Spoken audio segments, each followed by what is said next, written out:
Hello everyone, my name is SiC. Welcome back to ARMA Free. Now, I'm just setting up my stream here for a second there. The chat went away, there we go. Alright, now I can see everything. Cool, so today we're going to take a look at the first community-made, officially backed DLC for ARMA Free. So, let's have a look if it shows up in the campaigns, because it should. I'm guessing somewhere, but that is interesting.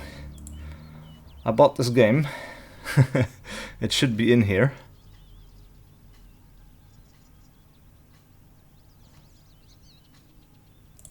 Available expansions and mods. Right, something weird is going on here. Alright, let me just back out of the game here for a second. DLC. Something weird is going on. Okay, so I think I know what's going on here. Yeah, I see. Right, the game is booting back up. There is now a separate DLC tab on the ARMA mod launcher.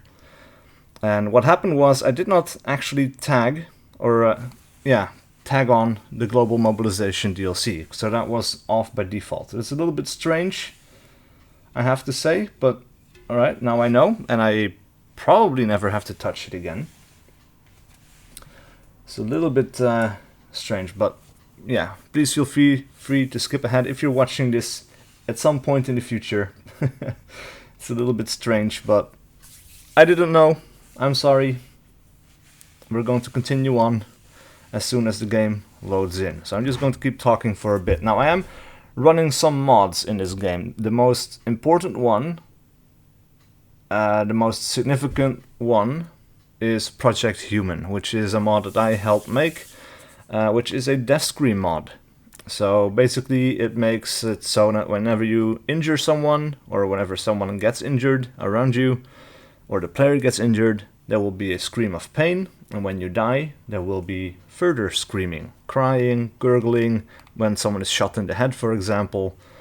Yeah, for me it's quite a game changer, though of course I did record pretty much all of the sounds myself, so I kind of have to listen to myself make crazy sounds, which, yeah, is a little bit, well, awkward sometimes. Anyway, the game is finally booting back up. It's becoming a little bit slow these days, booting this game up. I don't know why exactly. But yeah. Almost in the main menu, and then we should be able to find a campaign. So this DLC that just got released comes in multiple parts. It has a brand new map in a summer and winter version, which is based on Germany. It has a single-player campaign that apparently consists of roughly 10 missions, and then it has roughly 17 multiplayer missions for people to play together. And I think we immediately loaded up into the new German map. This looks really cool. And when we hover over the editor, yeah, this definitely looks like the new German map. I'm very excited for this. This is going to be super cool. So, jump into the campaign. State Scarlet. So I'm guessing this is the new campaign, yeah. By Global Mobilization. 1983. Fighting breaks out between the two Germanys during the height of the Cold War. Witness these events as Private Klemmer, a draftee in the West German Army, and defeat the enemy with Sergeant Brandt's tank platoon. Alright, so apparently we will be playing as two different characters throughout this campaign. I'm not a huge fan of tank gameplay. I'm an infantryman at heart. But yeah, we'll see what it starts off with. Now, quick heads up, this whole DLC was apparently made by two people. There was a third guy involved, if I read the news bulletin correctly, but due to life circumstances he wasn't very active, and it basically comes down to one or two people working on this DLC. Now, it's quite a hefty one, because it has the map. It has all the units, obviously. It has a 10 mission single player campaign, 17 multiplayer missions. It's a lot to tackle by two people.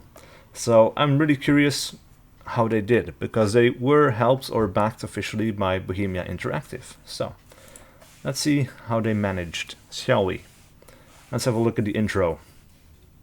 Now I'm going to be quiet for this, because apparently there will be voice acting. It's going to be in German, but with English subtitles. So we should all pretty much just read along. I know some German, but yeah.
Right, so there's no talking yet, but I have to say this is already so much better than I've ever made in a editor mission.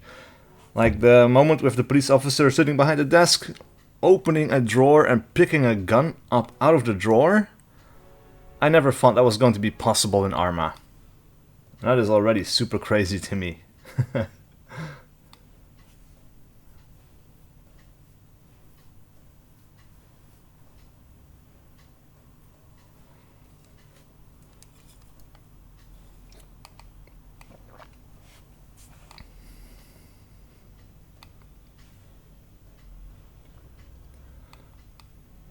We got the cornfields.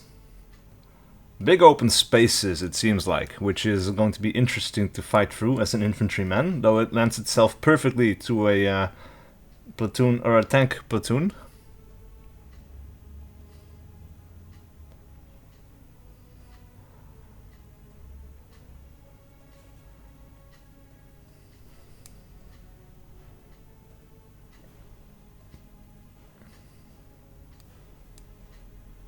This seems to be the... yeah, this was supposed to be the East Germans, so these were the communists, I guess.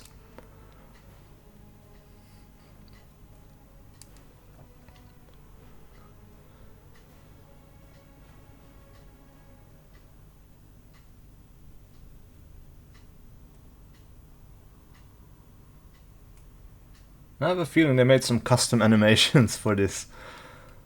I'm not entirely sure, but it seems like this guy was filling up his gas tank.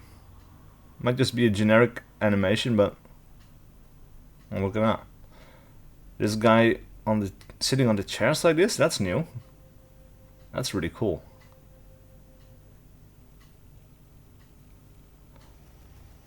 And there's paper coming out of the machine? What? That's crazy. I never knew ARMA was capable of these things.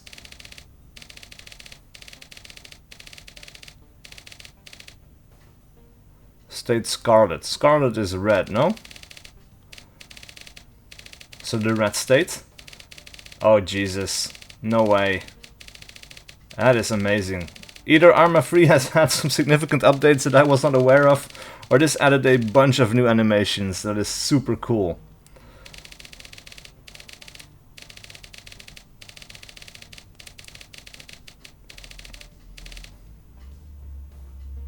Assume defensive posture. Alright. Things are about to happen, I think. Defend along designated line.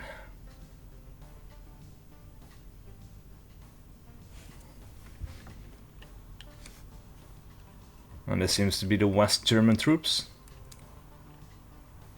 I'm not sure, but...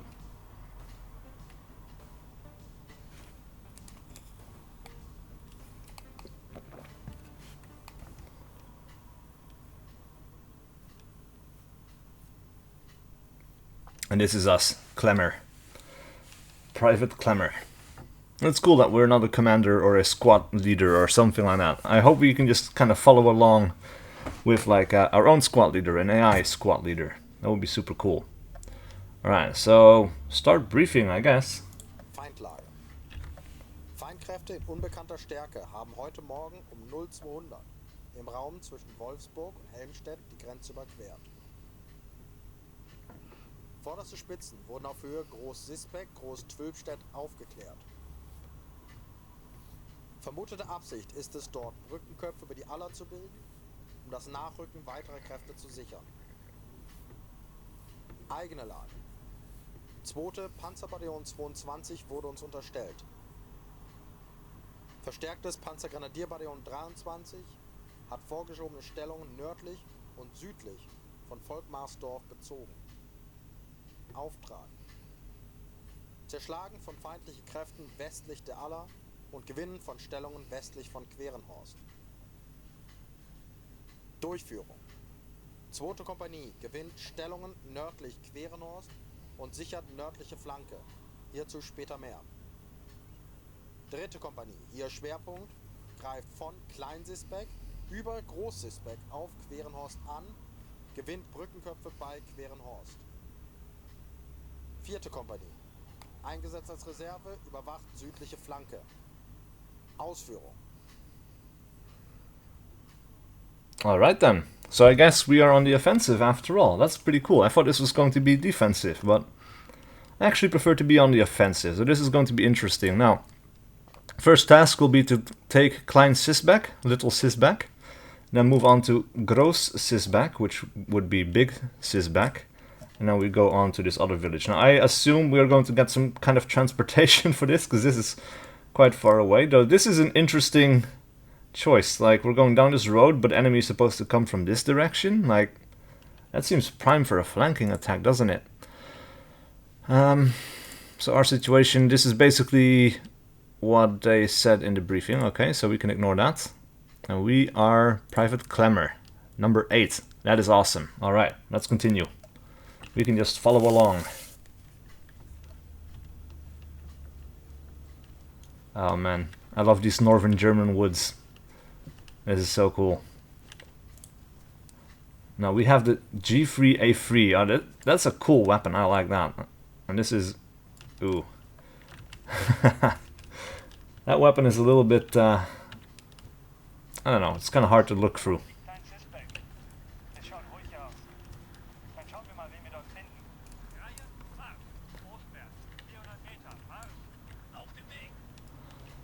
Foul formation. I'm not sure I approve of that, but alright. I guess we'll just keep to the left a little bit where all the foliage is, rather than go through the field, because, yeah, for obvious reasons, really. I have to say, this runs really well so far. I have a steady frame rate of 60. Steady frame rate of 60. Yeah, okay, seems we're getting into contact now. 200 meters front. Wow, this guy is really going for it. He's really, like, leading the charge there. That's a bit crazy. Oh crap, we have a tank. Bearing 165. Wait. 16... what? That's weird. That's a weird compass, man. That's like an old school kind of compass. What? Alright, so this, I don't know. This is weird. 4, 8, 12, 20. What? Oh, okay. I don't know what's up. If anyone knows what's up with that compass, please let me know in the comments or something, because I don't know how to read that one. And I'm kind of focused on other things right now. So we have friendlies on the right, we have friendlies in the center. And no friendlies on our left, it seems.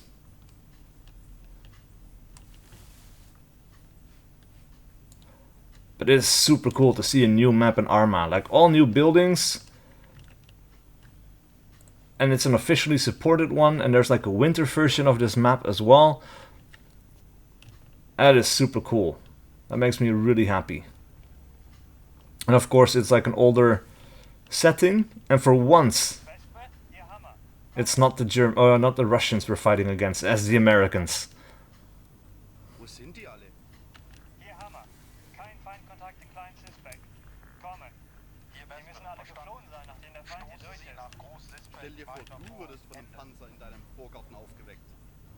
Jungs, haltet die Augen auf. Feindliche Alarmposten liegen voraus. Alright, let me just take a little sprint so that we can get to the front of the squad there. Alright, so Klein Sisback is completely empty, it seems, or this is one hell of an ambush.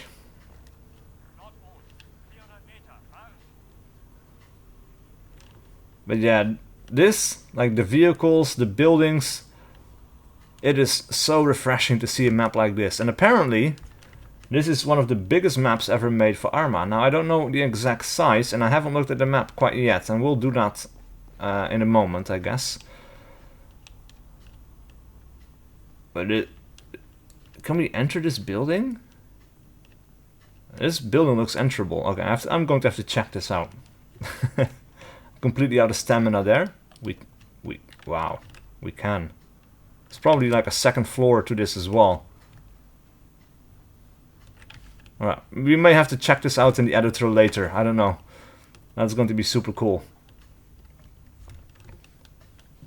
Yeah, I like these houses. Like, this has that old German 1980s mood that, of course, this DLC is supposed to have. But yeah, it doesn't mean they're going to nail it, but this seems appropriate. Of course, I wasn't in Germany in that time, but like, this is very recognizable as someone who has been traveling through Germany a bit and through Eastern Bloc countries and things like that as well. These buildings, very recognizable. The layout looks pretty cool.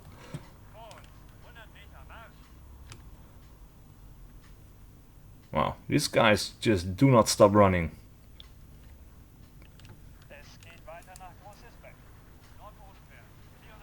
It's cool though that there's so much voice acting going on. They're commenting on a lot of things.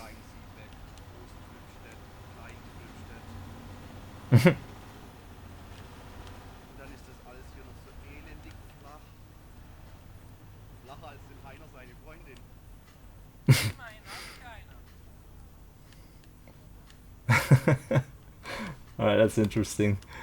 I do love it when they go for a little bit more personality in these campaigns. I really hope that they are going to be a little bit like, or like closer to the original close.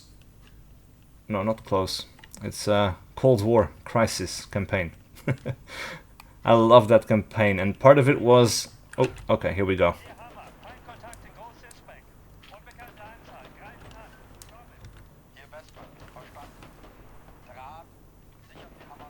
It seems like contacts on the left.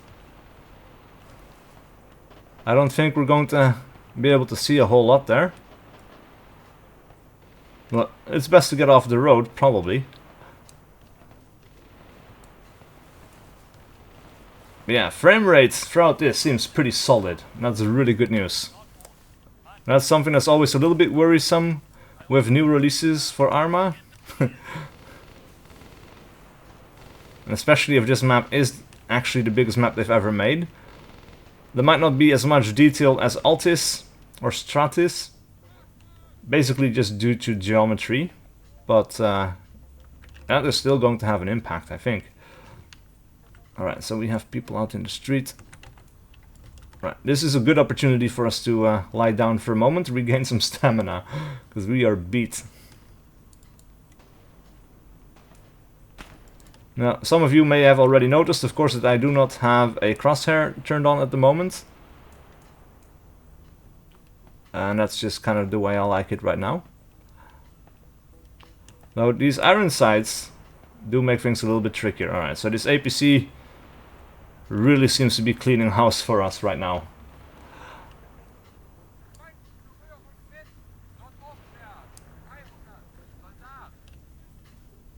Right, I'm going to keep left a little bit, heading towards the foliage. My squad can be on the street if they want. I don't want to be. Area clear. Well, that was quick. I think there's a dead body up ahead, actually. Now, I have a mod installed right now that became pretty popular on the Steam Workshop right now, which basically switches out bodies for body bags at a longer distance and then replaces them with regular bodies. So that might be this black blob that we're looking at right now. Oh crap, okay, here we go.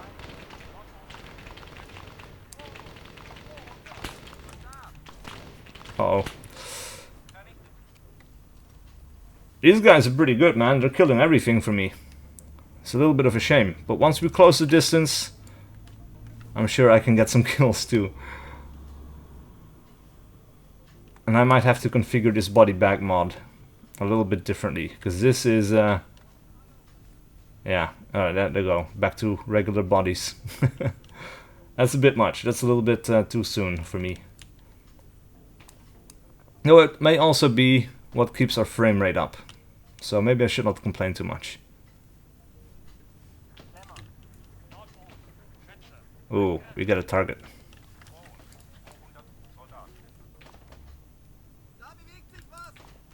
Oh! Wow. I didn't even see that one. That's crazy. Alright, hopefully the save file is not too far back. First impressions matter. Yes, they do. Oh my god, that sucks. Why did I have to die there already? I didn't even see where that came from. Oh, god damn it, no way. Alright, so these old models, man, they don't have a whole lot of things going on in their uniform. But that's kind of also what's appealing about them, I guess. It's a little bit different, but let me just go back to first person. We'll speed up time a little bit to get back into the action. Just because we can. Alright, this is where things are going to get interesting again. The save game is not...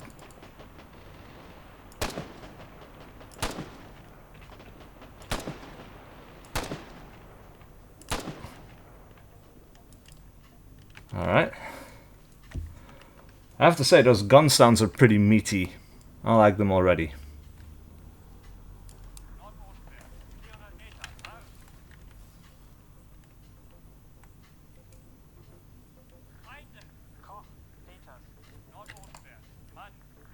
Why, I thought I saw something there. Oh yeah, definitely contact there. Now, we don't have a whole lot of ammo. We have 20 rounds to a magazine, we have 5 magazines, so we have 5 reloads after this. That is not a whole lot of ammo to work with. So we definitely need to be a little bit more careful there. I guess at some point we can take the weapons off of corpses, but yeah, you never really know when you have that opportunity, so we do need to be a little bit careful with our ammo and conserve it wherever we can.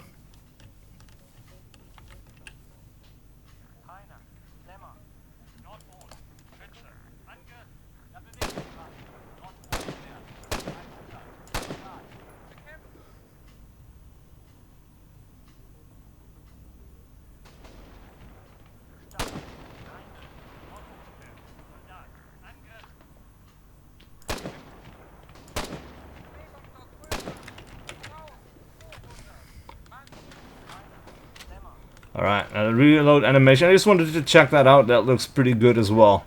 I have to say, first impressions for me of this DLC so far are pretty damn good. Alright, got that one.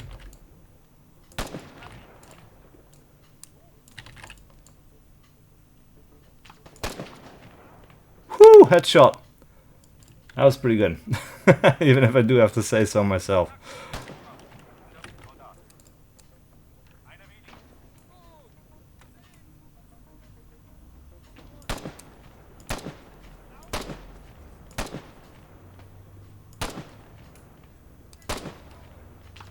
Oh, come on. Right, I think that was a hit right there. That looked like a blood puff. Oh, we got a machine gun as well. Is there a guy in that building? He seems to be shooting at that building right there.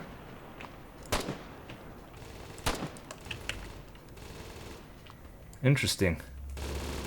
That would be really cool if they are, though. I have to be honest, because there's not way too few missions with actual soldiers inside of buildings for us to clear. Alright. Getting close again. Let me just do a... Crap.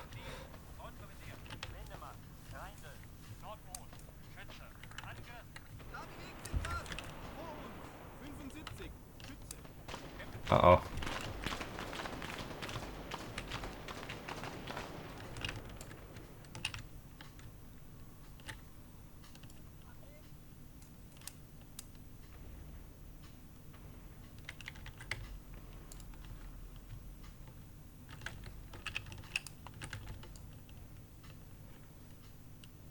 Oh, we've got the clothes in the backyard and stuff.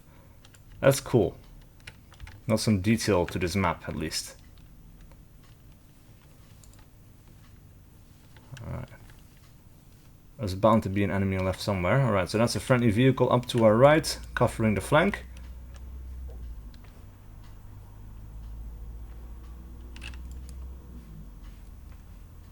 Alright, those are friendly footsteps I hear.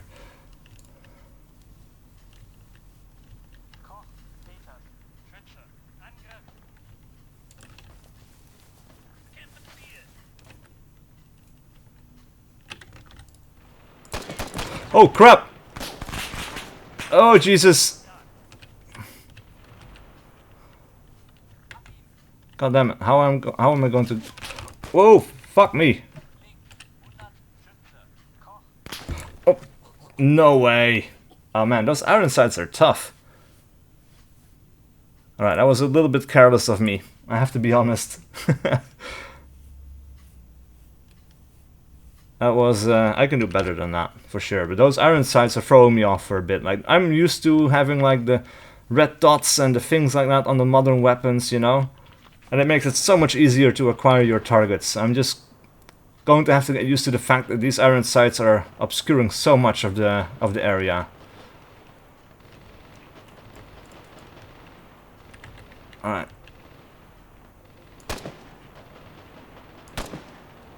I think we got a hit off there. But yeah, look at that. When you zoom in like this, that's almost 50% of the screen right there. Like this, it's a little bit better, but it's still not easy to get on target. So first impressions on the G3A3 is I want another rifle. That sucks. I need like a weapon with an open sight. Especially now that I don't have the crosshairs turned on. You know, that not having the crosshairs is really making things a lot more difficult.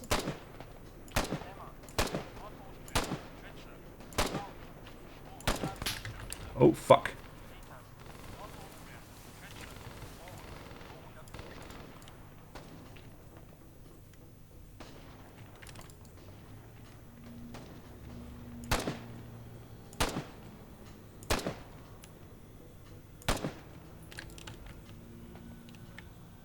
Alright, fire and maneuver. I like it. That is something that these older maps and kind of playstyles as well, these missions, the design of this, shit, is very much like the old Cold War Crisis. Now it's not as fancy as the ARMA 3 campaign, which to me is absolutely fine. Alright, enemies in sight. That's one. Crap.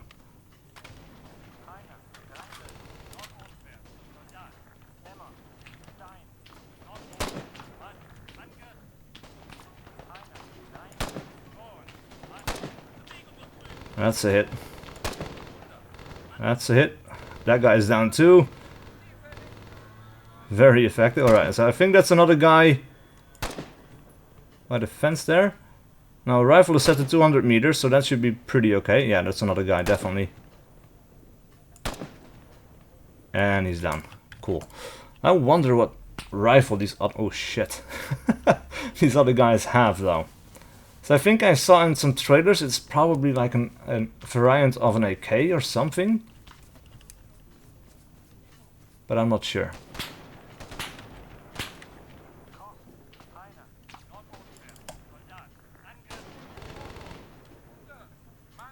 Yeah.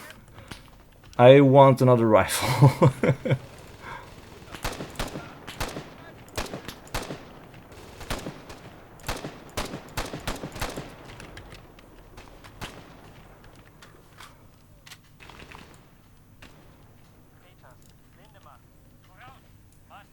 Alright.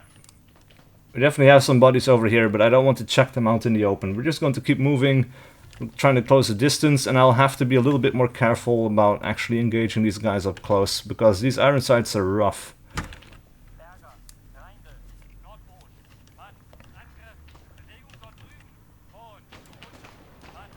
Oh, yeah.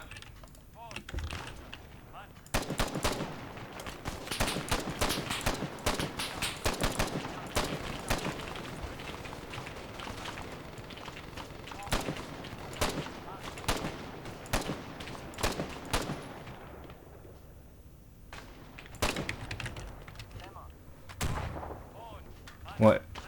Is that enemy on our flank here? So I thought I heard shots coming from my left, and now I think I saw some movement. I don't know, man. Doesn't feel very safe.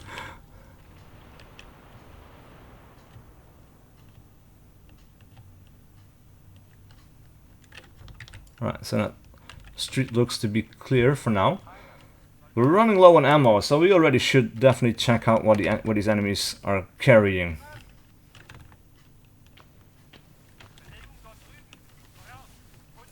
Alright, lucky for us we have one close by, and yes, that is definitely an AK variant. MPI AK-74. Wait. Alright. There we go. Oh, that's so much better.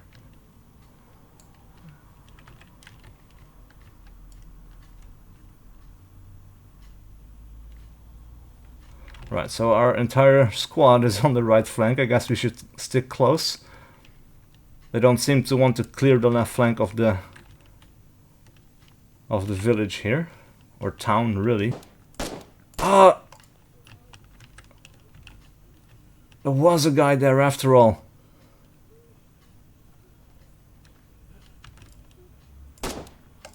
Stay quiet, you. Now, I'll reiterate for anyone that's new to this stream, I am running a mod called Project Human, which is a mod that I have been working on. Now, that scream you heard is actually me. And it works for all factions, so I didn't even have to change anything to the mod to make it work for this game. It just works for everyone. Though there are specific screams for NATO, like English-speaking factions, they get a few access screams that the other nations do not share. And one of our new features, because this mod has been out for a while, but we're still working on a new update. One of the new features for this mod is that dead bodies that are still screaming can be shot again to make them shut up. Which is going to be super cool. Or it already is super cool, because I can do it, but not everyone else can. So it will be cool when everyone else can too. But I want to work on some better death screams. I'm very much contemplating hiring a sound recording studio for like an hour or something to record some screams. Though it will be the most mortifying thing I've ever done in my life. Beyond even skydiving solo for my very first skydive. Like, that scares me less than actually going into a recording studio and screaming and crying for an hour. That's just beyond awkward and mortifying.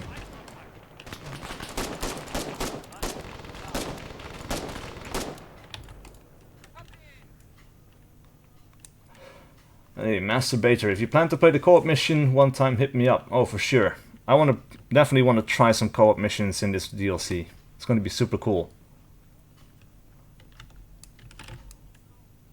Alright. See, the animations are so good. Which animations are you talking about specifically? Because I think they're using the default movement animations for the soldiers in this DLC, but like obviously the reload of the G3A3 should be new, and the other weapons as well, but hinter uns. Fuck, okay, I need to get some better cover here. Get something solid to my back. There's a lot of enemies in this town.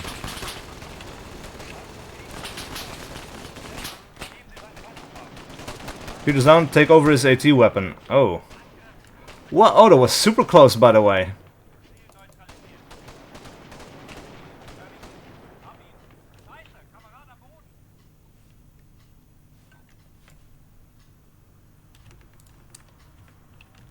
Coming from all sides here.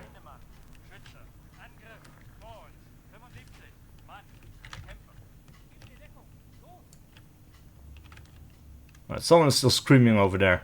Someone recently got killed over in this direction. There was a guy over here. I think there was a guy into towards the back there. That's a lot of dudes. I love the APC interiors. I haven't checked that one out. Checked those out yet. But like I said, the reload animations. Yeah, they're pretty good, man. Everything about this DLC so far seems to be pretty good. The only thing is I now need to pick up an AT weapon and I don't know exactly... Ah. Right, there he is.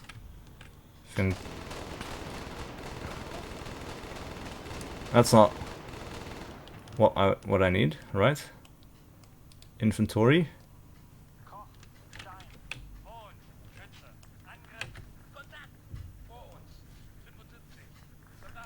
That's super close though.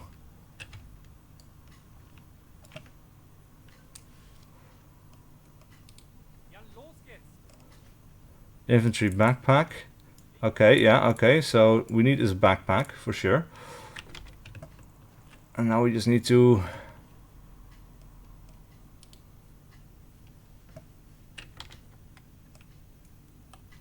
Fragmentation grenade, DM, blah blah blah, no.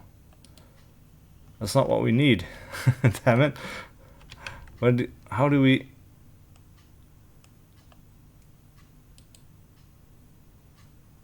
No. I don't want that weapon again. Alright, so this is an enemy soldier. This should be our friendly soldier. Right, he has a G3A3, but for some reason... Yeah, this is a bit buggy. I never really liked how this worked in ARMA. Ah! There we go. Jesus. Task assigned, take Russia's back. Okay, there we go. So, enemies are still around somewhere.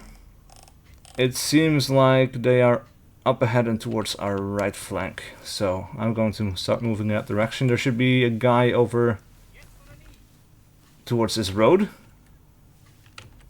At least that's the last place I got spotted.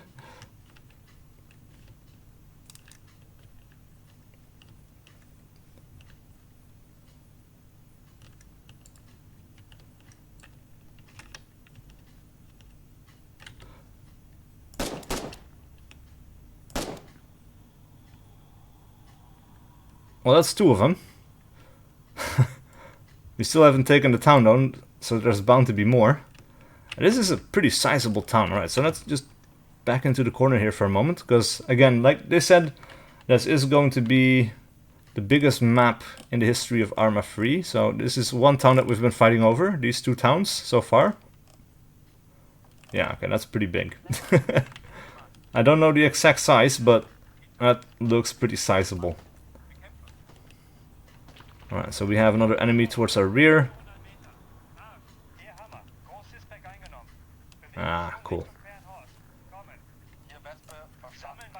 Let's see, that's a lot of blood. That's some kind of Sastava AK. This AK is apparently an MPI AK-74. 419 square kilometers. And Altis was 200 square kilometers, if I remember correctly. I'm not entirely sure about that, but that seems roughly correct, right? But yeah, the blood is from a mod called Bloodlust, and if you run Bloodlust along with Project Human, it can lead to a pretty gory experience, which is pretty cool. You'll get some blood on the walls, blood on the floor, people screaming, crying, gurgling if you shoot them in the head and stuff. Like, yeah, it's immersive to me. It's something I always really wanted in ARMA, never really got. Alright, so everyone's still carrying their G3A3. And just me with the AK. Alright, Altis is 270 square kilometers. Alright, so that's a sizable increase then. That's like 150 square kilometers extra for this map. And then we have the winter version of this as well. Alright man, see you later, master. We'll play some co-op in the future for sure. Alright, let's have a look at the exterior of this vehicle, because that's equally as interesting. Alright, so... Huh. Alright, I think we found our first mission bug. This is a little bit awkward. Is he just going to drive endless circles of 8? Because that is not great. Oh, come on. Alright, let's speed this up a little bit. Alright, he finally got his head out of his ass. And there we go. I think it's bigger than Colorado, this map.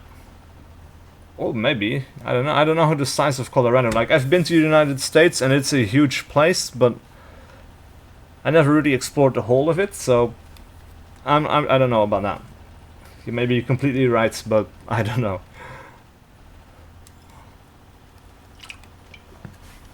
Well, so 3 kilometers until our next contact. Probably, but again, in the campaign they said the enemy was going to come from this direction along this road. So we should have enemy troops all along our left flank right now, and that is not a great place to be in. So the pathing that HQ chose for this mission seems a little bit wonky, right? Like, makes you wonder if there's like a better way to get there. Apparently not, because this is all... this might be an old riverbed or something. There's a lot of trees there, which would indicate water being there. I don't know if they took all of that stuff into account when designing the map, but that makes sense to me. Alright, so we're heading up on some trees. This might conceal some enemies. Now what I would really love is like a hint, like a throwback to Cold War Crisis, where it's like, shh, I saw something moving in those trees, let's check it out. You know, like that, like in that one mission from the campaign in Cold War Crisis. That was just super cool.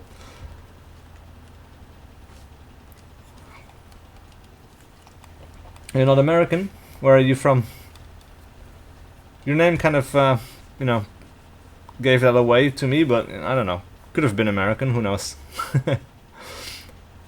Like, Colorado is a pretty specific place to mention for a non-American. But yeah, it would be something that would be really cool to see. Like, pulling off here, clearing the woods before moving on, or something like that, or... yeah. I don't think we're going to get it, because we're almost past these woods. No, it doesn't seem like it anymore. But that's fine, that's fine. These woods, though, they're going to be pretty cool to fight in. I have to say, this map, it runs beautifully for me.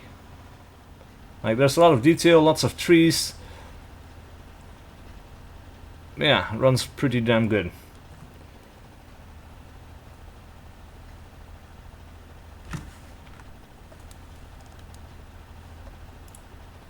Alright, so we do have the PZ F44 anti-tank weapon. We have 1 round in the tube. We have, let's see, 3 reloads. That's pretty good. So we have 4 anti-tank rifles, or anti-tank grenades. My guess is that we're going to have to use it. Now this is interesting, actually. We have a gauze bandage, burn bandage, gas mask. We have the shot coming from the left, by the way. A field cap in our inventory. a Conat, which is apparently a compass, digital wristwatch. Oh. But nobody's going to respond to the shot to... Yeah. There we go. Let's get out. Oh.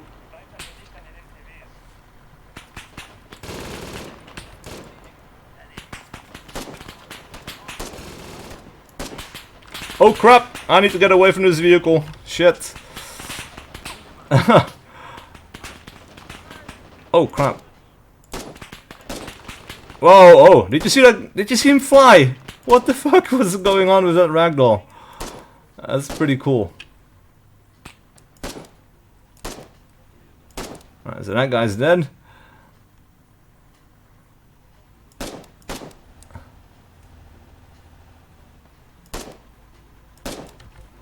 Alright. Oh, we have some smoke too, that's cool. Yeah, these animations are sweet.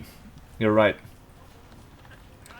Let's see. I saw that Colorado mentioned on Armaholic. Oh, okay, I see. And a Brazilian. Oh, you're a Brazilian? I was going to say a Brazilian gas mask. What?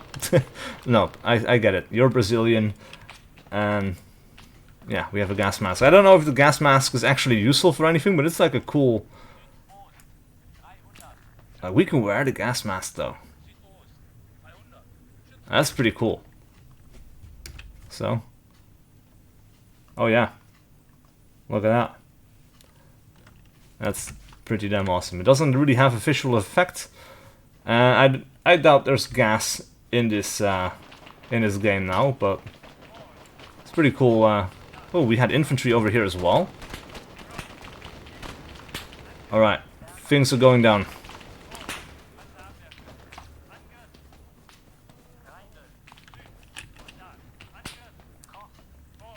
All right, somebody got shot on the other side of this ridge. This guy, actually.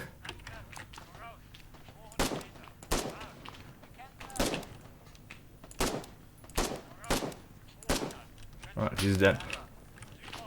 Oh, crap. Alright, that's a friendly shooting on our right flank, okay. There's two guys down. Oh, wow. It seems these guys pretty much require 2 shots to go down. Crap. That was super close.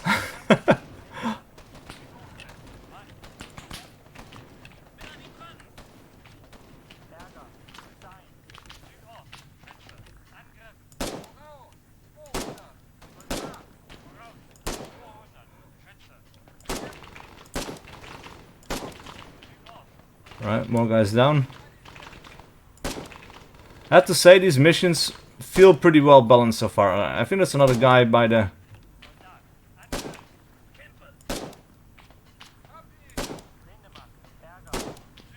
Crap. Yeah, there's a guy by the behind the barbed wire there.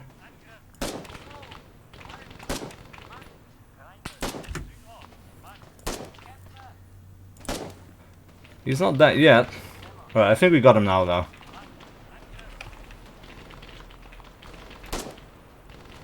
Another guy back there. He should be dead because I saw a blood puff.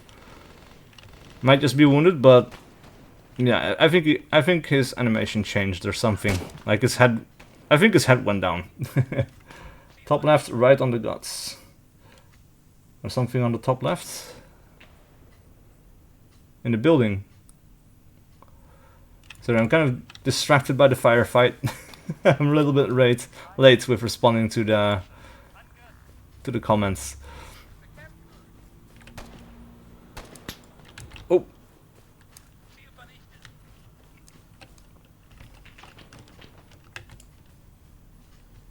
But yeah, like I died a couple of times, but it was mostly down to stupid mistakes I made. Oh. And on the whole, this mission feels pretty fair.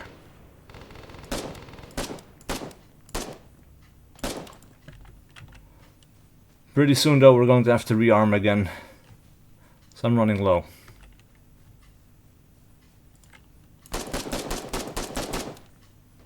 Holy shit, that guy was still alive. Wow. Right, can we rearm on you?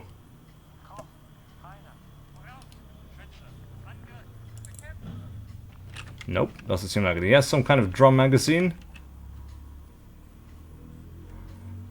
Alright, and you know what? I don't want to keep a magazine in my pocket with only 5 rounds, because that's going to be making for one awkward reload.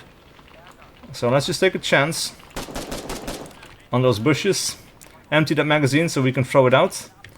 And now we just have 60 rounds.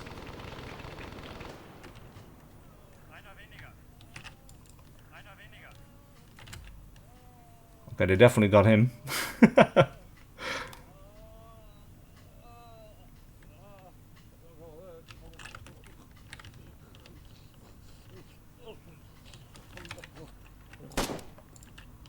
Alright, let's put him out of his misery.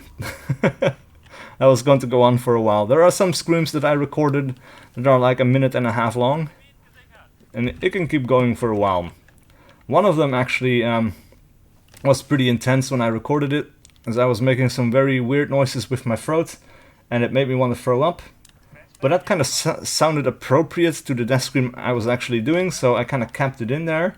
So one of them is, like one of those death screams is basically me almost throwing up. I was super close. Alright, we have taken Quarren Horse, securing area over. Alright, we did it. I'm very curious about how many kills I made. All cats are grey by night? Alright, so we don't get a mission overview, that's interesting. We just go on towards the next mission, and where are we now? Rummer. Volkmarsdorf. Okay, so this is where we started earlier.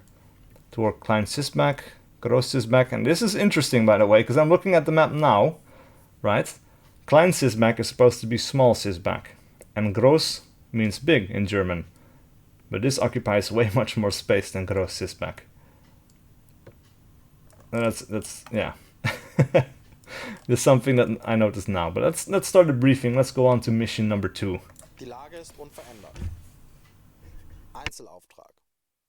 Sichern Sie das Vorgehen des Panzergrenadierzugs von Rümer auf Groß-Twülpstedt und nehmen Sie Groß-Twülpstedt, hier Zwischenziel 1. Gewinnen Sie Brückenköpfe südlich Bardorf, hier Angriffsziel. Und sichern Sie das Vorrücken weiterer Folgekräfte. Sichern Sie die nördliche Flanke des Bataillons, aber unter keinen Umständen Übertritt oder Beschuss auf das Gebiet der DDR. Verstanden? Ausführung. Alright, so that seems pretty straightforward, but this time around we're going to be in a tank, which I never really like all that much. Let's have a look. Your mod got me the same feel when I played COD 2 for the first time. Interesting. It's not something I expected. Did COD 2 have death screams? I played it briefly way back when. It was a long time ago, actually. Okay, so that's pretty cool then. So the first game that I really remember having really disturbing death screams was Red Orchestra 2, Heroes of Stalingrad. And that game just made me feel horrible. When the first time I shot someone, yeah, it was some Russian or German, I don't even remember exactly. But he was crying, and it felt really convincing. Like, the actor who did that scream was intense and really good at what he did. And that game had this ability to make you feel really shit about good moments. Like, another time I was a Russian, and we're fighting over a train station in Red Orchestra 2.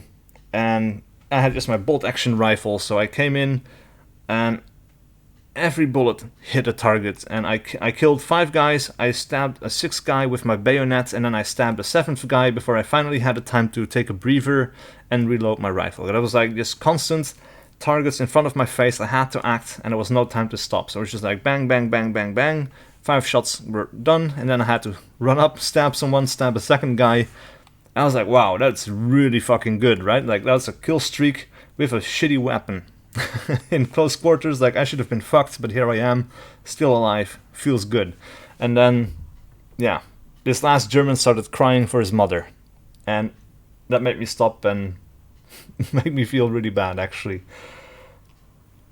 Let's see, escape from Tarkov shocked me too. People choking on blood. That's cool though. Like, I have escaped from Tarkov. I never really got into it that much because I got really turned off by the inventory management in that game. It was like I spent so much time in the inventory and so little time playing that, yeah, I just kind of stopped playing, but I should get back into it at some point. Anyway, enough talking, let's continue into this mission. Ah, crap.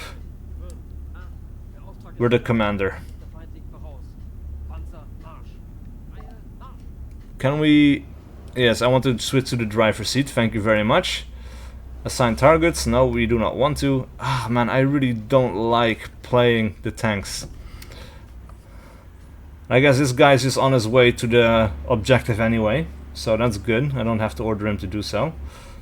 I know how to do it, I just don't really like to do it. Like, infantry is all... I'm all about the infantry in any game, really. Alright, so we have 500 rounds. I guess we have selected a machine gun, MG3, yeah, okay. And now we have 105mm, so this is our main cannon. Alright, so we have the main cannon and we have the battle cannon, I guess.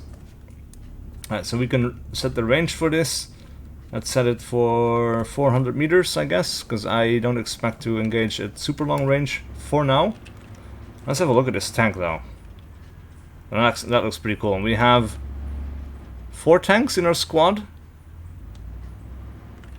Like, we can select everyone, and I guess we could say form a wedge so that these other guys will move up to our sides, hopefully. Cover our flanks a little bit. But yeah. Ah, man.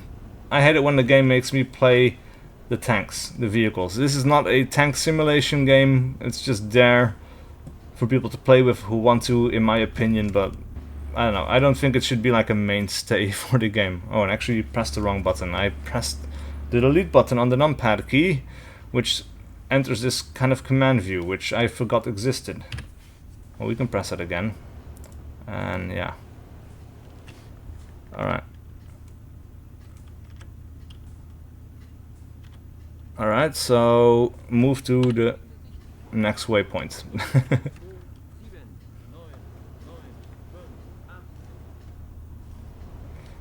Alright, so now I'm curious, like, who is actually on my team, or like in my vehicle, because I'm number 1, I'm Brent, and I assume number 2 and 3 are in, no, let's see, 2 is that, 3 is the other one, 4 would be the tank in the back, I guess, so that makes me wonder who is actually in my vehicle that I can command. Like, yeah.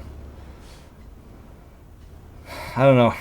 This confuses me, and I don't like this kind of gameplay, but oh well. We have to sit through it and hope that the mission after this is going to be a good old infantry mission again. Alright, so we're going the wrong way. Luckily, we can also give him commands like this.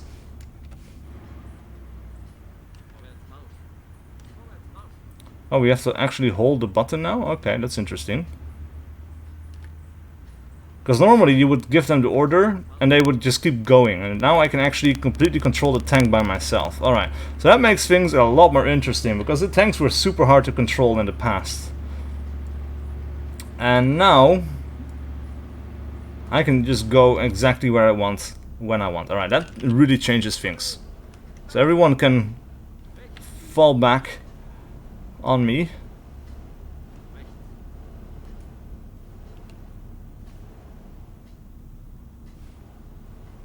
Alright, so another thing, apparently we're not allowed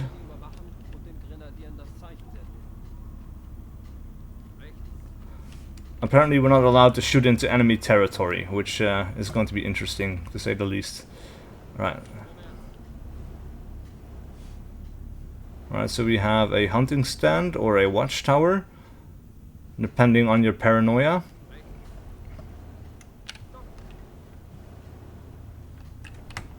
Right, so we do have an overview from here, I guess. Oh.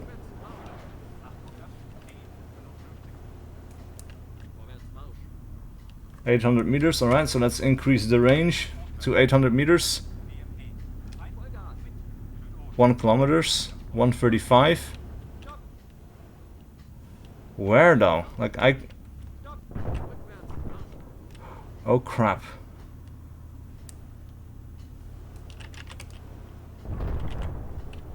Alright, we're being hit. I need to fall back. Oh, there we go. Woo!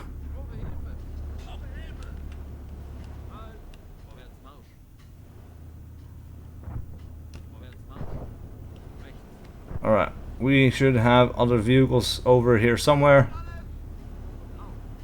Critical damage. Oh, this is not good. All of my tanks are getting... Oh! Wow. That is not good, is it? Alright, so apparently I'm not dead. That's interesting. We need to restart anyway. Actually, you know what? Let's abort out of here. I'm not going to play this because I'm terrible at tanks. We're just going to have a look around the map in the editor because I'm curious. Right, I'm just going to play that tank mission on my own at some point, I suppose. But not, oh yeah, we have the winter version of this map. Let's have a look at that one. Right, that should be interesting. That also implies that we should have winter uniforms for our guys, which would be really cool.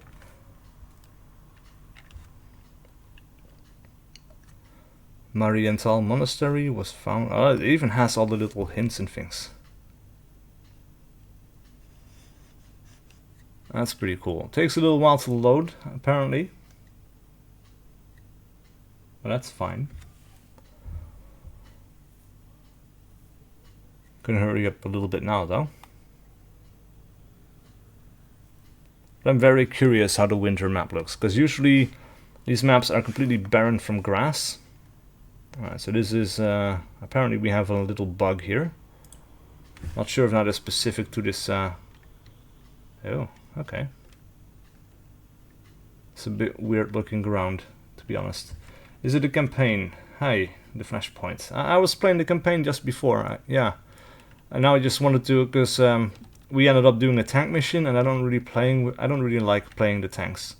So I figured we would just jump into the editor and have a look around the map, because yeah, that's going to be pretty interesting. So we have a pretty big forest over here. Well, I didn't exactly miss it. Like, I can go back if you really want, if people really want me to play the campaign again. I'm just really curious about the forest for a moment, having a look at everything.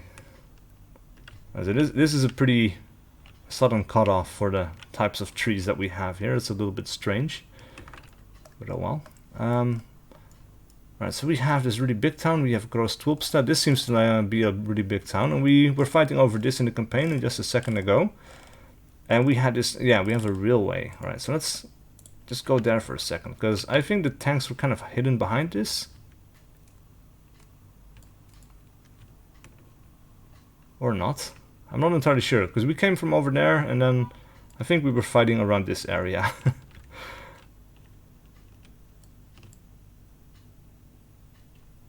Thanks, I'll wait because I'm eager to buy this for DLC. Okay, yeah, I'll go back in a moment. I just want to have a quick look around, because I'm just very curious about this. So we have, this looks pretty organized. Is this an airstrip or something around here? No, I guess not. Oh, it's a Wavelingen. Let's have a look at Wavelingen. This should be the capital city, I guess. We have a big building over here. This is going to be interesting. Alright, so let's go here. Oh. Oh, that's interesting. I wonder if you can get up here. Because all the walkways, all the planks and stuff would imply that we could. So far I haven't really seen anything, but that's a pretty interesting building, that one. We have a church, and we can go up into the church, so we can have snipers on the church. And then we have even these buildings. Oh yeah, this is cool. We can go into all of these buildings.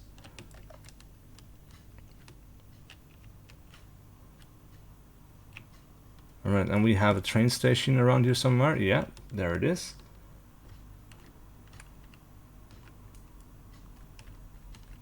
think a lot of people will fall from that building. Maybe. Alright, so let's have a look. This is another building that we can enter. I like these. These are nice spacious rooms, and there are some scripts that will allow you to put infantry in buildings and have them move around these buildings as well. So these buildings are going to be really interesting to try and clear in like a single player campaign or something like that. That would be really cool. I think Turners have a Snowy Variant too. Yeah, I think it was a fan-made version though. I don't think Turners had an official winter map, but I'm not entirely sure. Marienthal. Alright, so I saw a hint talking about this area. Alright, so I'm not going to spoil this. Let's just do something interesting here for a second. We have NATO. No, I want to have West Germany in the winter. Yeah, let's have a little infantry engagement, just because we can. So we have a pretty sizable squad. We can start off in the forest. We'll give these guys a waypoint towards this side, and then we'll find the opposing forces. East Germany in the winter. Right, and then we'll put another squad, and these guys will get a waypoint over in this direction. That's the wrong one. Not that it really matters probably, but yeah. Alright, now I just want to be, let's zoom in, maybe be a machine gunner or something. You have the anti-tank, squad leader, machine gunner, anti-tank assistant, rifleman. No, you know what, we're just going to play as a rifleman, that's fine. This is going to be the player. Let's allow ourselves to be surprised by this area. Because I saw it in the hints and... oh, this is pretty cool. I love that we have winter versions of these maps, and then also the winter skins and everything. This allows us so much interesting stuff for scenario making. Like, we can do a lot of interesting things with this. We can do like a multiple year war, right? Starting in summer, moving into winter, going back to summer again, like telling a story over a significant period of time. That would be really cool. Alright. So far this seems like a pretty ordinary town. But it's so cool though that we're now playing in Germany as East Germans against West Germans, with the weapons that we haven't really seen before in ARMA, or at least not in an official kind of setting. And like I said earlier, like, the map runs really well. And this is an interesting building. I mean, you can go into every room here as well. Oh, that is super cool. Alright, you know what? This is a pretty cool town. This could be like a barracks building or something. Like, this kind of reminds me of All Quiet on the Western Front for some reason. You know, like a whole squad of young German boys marching in here singing, coming back out as soldiers. Of course, that is the movie, and I did read the books, but there was not a lot of singing in that one. Right, so we have the infantry, enemy infantry. Right, this is not a really interesting engagement space, I guess, but it's what we've got. Oh, that happened to be the guy he assigned to me as well.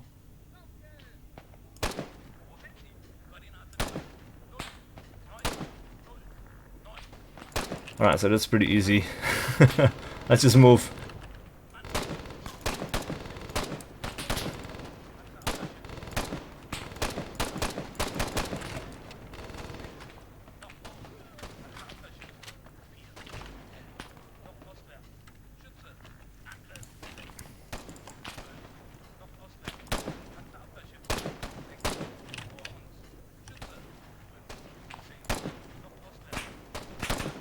Yeah, so that was not a bush. I was wondering. Alright. Guys are dying.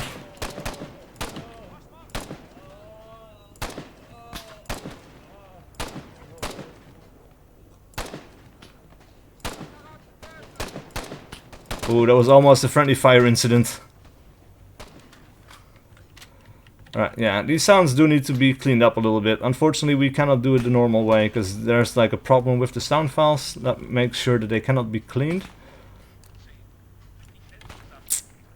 So, I really should try to hire a recording studio or something to record proper sounds. Oh, we have...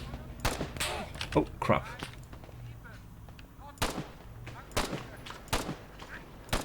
These guys blend into the terrain pretty well, I have to say. Like the white on white, it's a very crisp, clean white, which is really cool. Alright, so let's heal ourselves up a little bit. Alright, so this actually still turned into a pretty interesting engagement, even though it's a... Oh, lots of guys are dying. That's a really cool thing about my mod, the death scream mod, is that even if you don't really see anyone dying, you can hear it. You can be aware of it. Is it really dying, or is he just died but screams? Yeah, he's dead. But it's just a scream playing from the dead body's location. So it doesn't really change anything about the fundamental way people die in this game.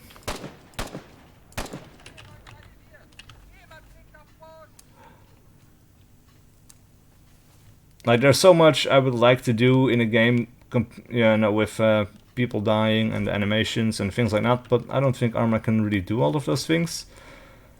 So having the death screams is, yeah, pretty much as far as I think this can be taken. You die so ugly, good job. Some messages are retracted automatically by YouTube, like I happened to see this one. I did notice another comment earlier that was retracted and not shown to me.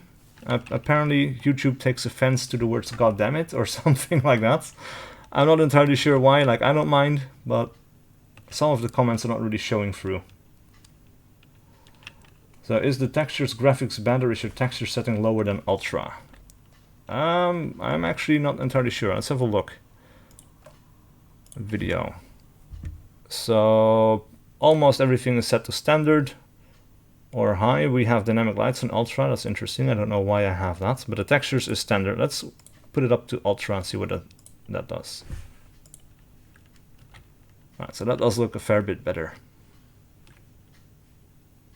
Like something about the snow looks a little bit bland, I guess, but that's probably just the nature of snow, I guess. I'm not sure, but yeah.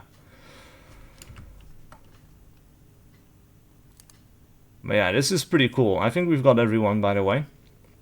So when you have the blood mod, like Bloodlust, on the winter map, like that's really cool. I really like seeing these blood puddles everywhere, especially because it's such a big contrast with the white snow. But let me just speed up time for a moment. I want to have a look at this big old building, right? Because we killed everyone. There's not a lot of things left to see, or kill anyway. There's enough left to see, but.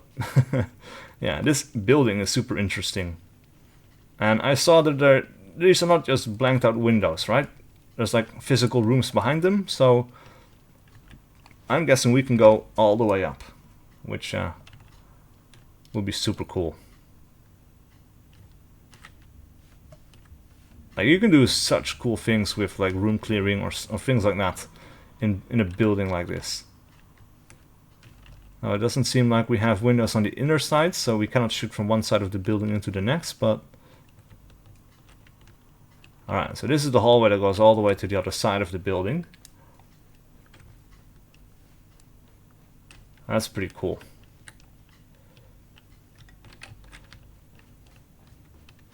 You can make a pretty epic last stand from this building, I think. Like being surrounded on all sides, holding off waves of enemies or something like that. Or just being a sniper in this building, with all of these windows that you could take position in. That's pretty cool. Now I do have to say, for those who missed the earlier part of the campaign, it opened with a cutscene, which was pretty damn cool.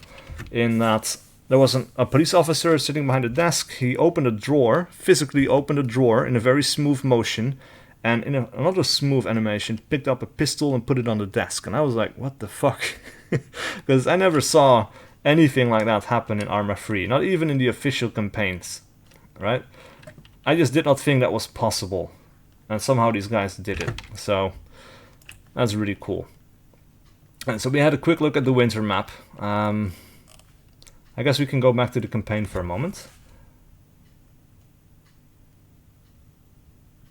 Let's see.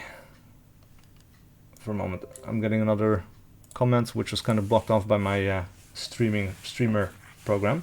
So there have never been a Danish military add-on or a Danish army for ARMA 3 at all. Is it okay if you spend 1 minute showing us some Danes? Sure, I would love to. Are there Danes though in the game? I wonder, because I didn't know.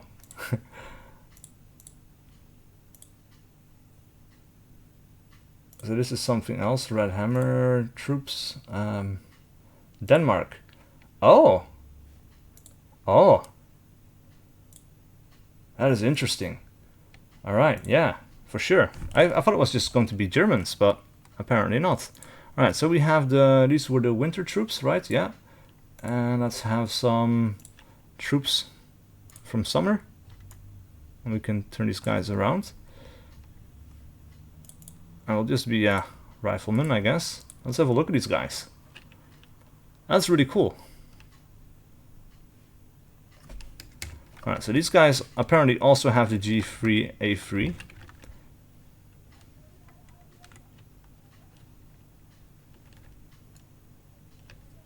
Alright. Pretty cool helmets.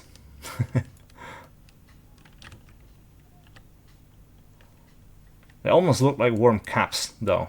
Like from a distance, when you're not zoomed in like this, they kind of look like they're wearing worm beanies or something.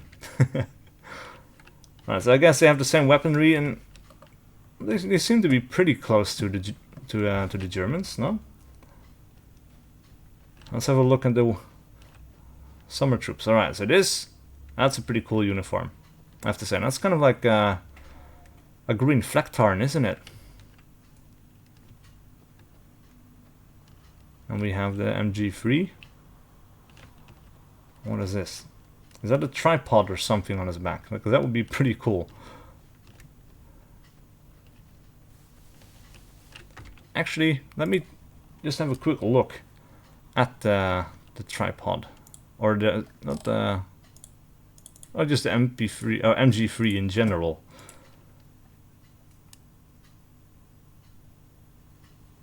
Oh. That's pretty sick. This just looks like an MG42 to me, actually. But alright, so of course we can deploy the bipod. Pretty limited field of view of fire, but it's well animated. Oh, that sound. That is super meaty. Check out this reload animation. So, okay. Wow. We came a long way from Operation Flashpoint, guys. That is super cool. That is really cool. Alright, let's just...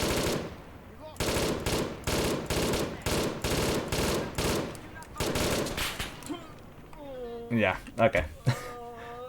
That's enough Danish for now. Let's jump back into the campaign for a moment. Like, I really suck at the tanks. I really don't like playing tank missions. But, yeah. The infantry mission that opened up the campaign, though. First impressions matter. This was a pretty cool mission. Like, I died 2 times, but it was also... very balanced, I have to say. Like, I died because I made stupid mistakes. But, yeah. Alright, so all cats are grey by night. Does the aim selector have animations? Aim selector. What do you mean with aim selector? Because that's not... Like, there's like a... fire mode button, I guess. Because with aiming, it's just like looking down the iron sights. So I'm not entirely sure what you mean. Alright, well, anyway, let's have a try with the tanks again. Like, I really suck at them. I guess we'll stay in the commander role this time.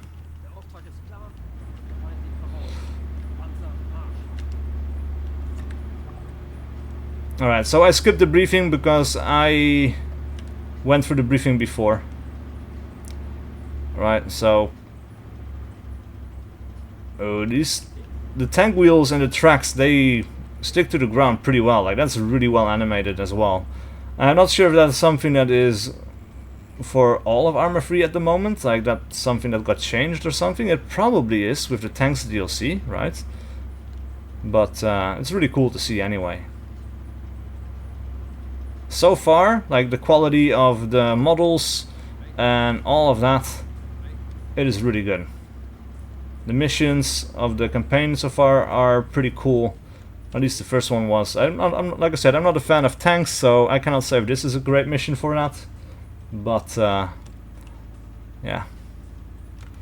Alright, so we are the commander. We have a bunch of tanks following us. Right? They're trying to keep up anyway.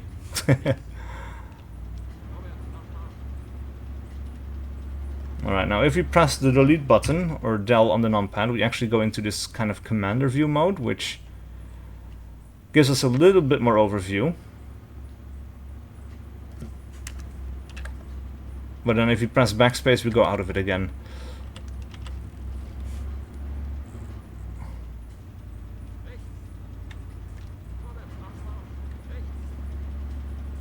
Yeah, these tanks feel pretty weighty now as well. Like, it used to be in ARMA that the tanks, like all the heavy vehicles, they had some wonky physics and they felt super floaty in certain situations.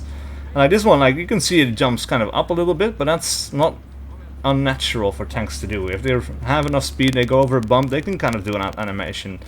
But they don't really float when you move sideways like this anymore. Call signal to infantry. Alright, so that's something new. Alright, the 1 to 300 meters adjustments. Right, so we would have to switch over to the gunner seat. 1000 meters right now. If we go down, we're at 200 meters now. 4, 6, 8, 10, 12. 12 is maximum, I guess. Doesn't really seem like it changed a whole lot, to be honest. Alright, right, so we're flattening the wheat in the field. That's pretty cool as well. That's a nice bit of detail, I guess.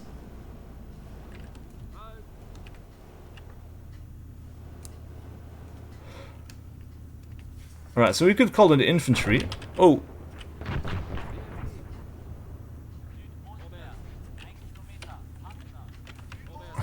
Let's call in the infantry.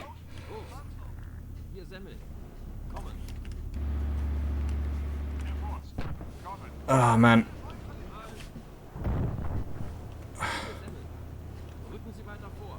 Oh.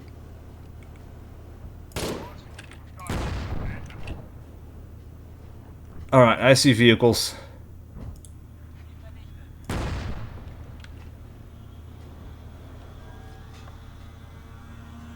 Oh. Alright, so that's probably 800 meters or something.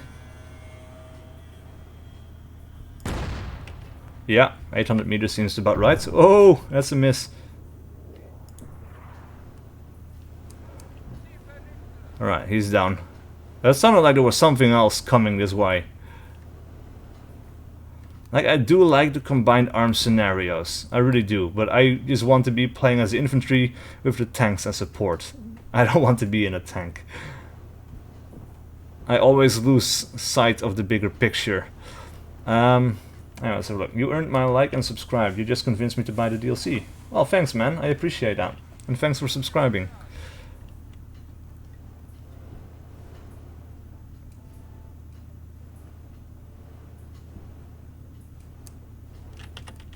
Alright, we have no more targets, it seems like. Alright, so our infantry support is coming from over here. We're providing overwatch to the rear of this village they're attacking. Now, I guess if we kill everything that's coming this way, we will have confirmation of that objective pretty soon.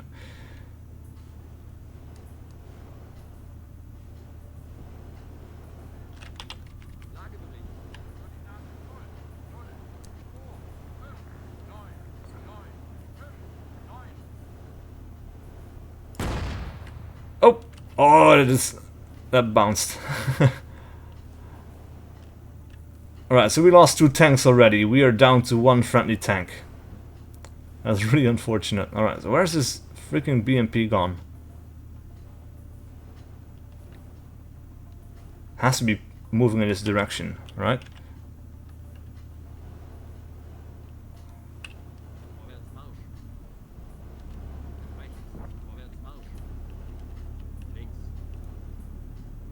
Yeah, I'm going to lose sight of this target, I think. Oh, oh no, there it is. Oh, boom, baby. Yes.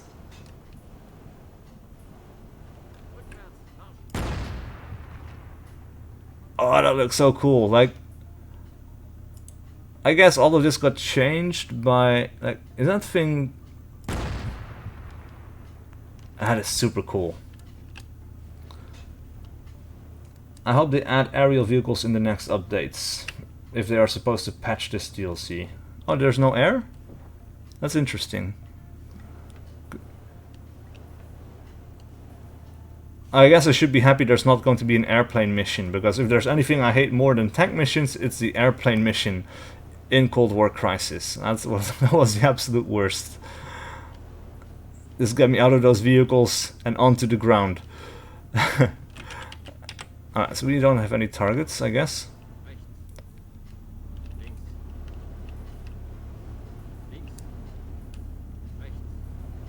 I guess we should keep moving. More enemies should be coming from this direction. Or we're still just waiting for the enemy, or for our friendly troops to take the town. Let's have a quick look at the map. Alright, so they're moving through the town. Secure the bridge. Where's the... Oh! Overwatch area. Once you deem the area safe, signal to the infantry via radio that they may proceed. And after that, we need to secure the bridge. Okay, I see. So I guess we can move on from here. We need to move 5.6 kilometers in that direction. Alright. That's going to be fine. Now, I don't like being in the commander seat. I really do want to be... Like, if I have to be in a tank, I want to be the gunner at the very least, so I can shoot some things. But yeah.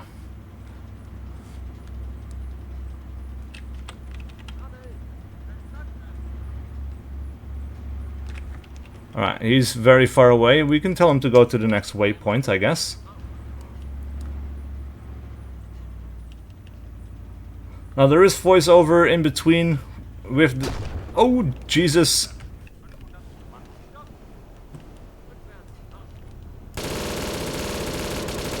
Oh! Well, he's dead. I think we took a hit there. Oh boy. Alright, so let's switch the machine gun to 400 meters. This is way closer than that, but it's a lot better than 1000 meters. Like, if we switch over to the tank... Oh, so the cannon and the machine gun, they're both ranged at the same thing. That's good to know. Oh crap! Oh! Oh, I thought I had selected the machine gun. That is so overkill. That's crazy. Oh man. Alright, so I guess we have infantry here in the tree line. We should not just get completely blinded on this one location though, but yeah. Oh man. Let's see, did you play the ARMA 2 check mod? I don't remember what was the name of that. CWA, I think. There were some airplane missions really great, much better than a vanilla mission. Actually, I don't think I ever played the check mod for ARMA 2. I know they added an official Czech army in the DLCs later on, and I did buy that one. But like, I think it had like 3 maps in there as well. Alright, where the hell am I going? Alright, this is a little bit clearer now. Oh, and we need to reload as well. Wait, what? We got injured trying to move over the train track? That is weird. That is really weird. Like, I pretty much own all the DLCs and expansions for every ARMA game, as well as the original Operation Flashpoint. And I played a ton of mods as well, but I usually try to shy away from the regular army mods and things like that, unless it had like a mission pack or a campaign associated with it. Like, well, the Finnish Defense Forces mod for Operation Flashpoint, for example, had a whole campaign to it. So, and that's something that would motivate me to download a new army. Oh, crap.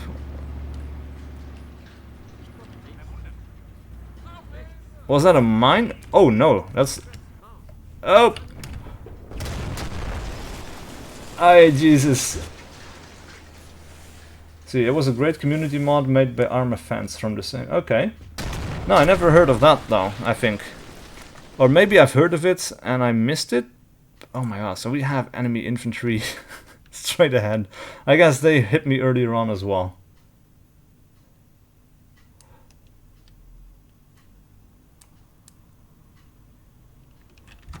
Yeah, the one army mod I did have for ARMA 2 was the Dutch army mod. It was a Dutch army mod and it went through several iterations.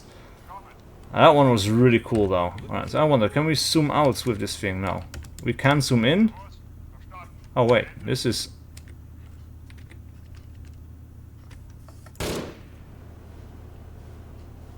This seems slightly more usable for some reason. It's probably still the same level of zoom. Actually, this one is probably still better. Army of the Czech Republic. That could be. But anyway, like, no, I don't think I ever played that mod. Alright, he's screwed. I really like having these old Volkswagen cars all over the place though, and that you can, like, destroy all of these individual fences and stuff. That's pretty cool too.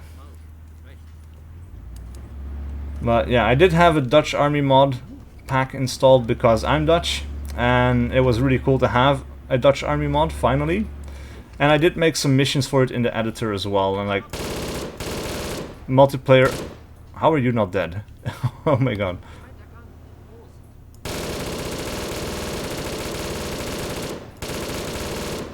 Oh, that was the RPG right there. And there was a guy moving around in the bushes as well. This time I came prepared. Yeah, I did make some missions for it, but it was mostly co-op missions that I made at the time, because I was playing with a Dutch community a whole lot. And I always like to make missions a little bit more story-based. And that never really works out well in co-op, because people always get distracted to other things, and that kind of made me feel frustrated. And I stopped making co-op missions eventually. Like, eventually I just started making single-player missions, where I could really focus on story, mood, atmosphere, things like that. And I have a bunch of those missions on my workshop here on Steam, by the way. Now, if you Google the Project Human mod, you will be able to find my Steam Workshop page, and you should be able to find some of these missions that I made. And actually, the Project Human mod comes with 2 missions that I made as well, though they require a few other mods, like an Eden Editor Objects mod, which basically added like closets for army barracks and things like that.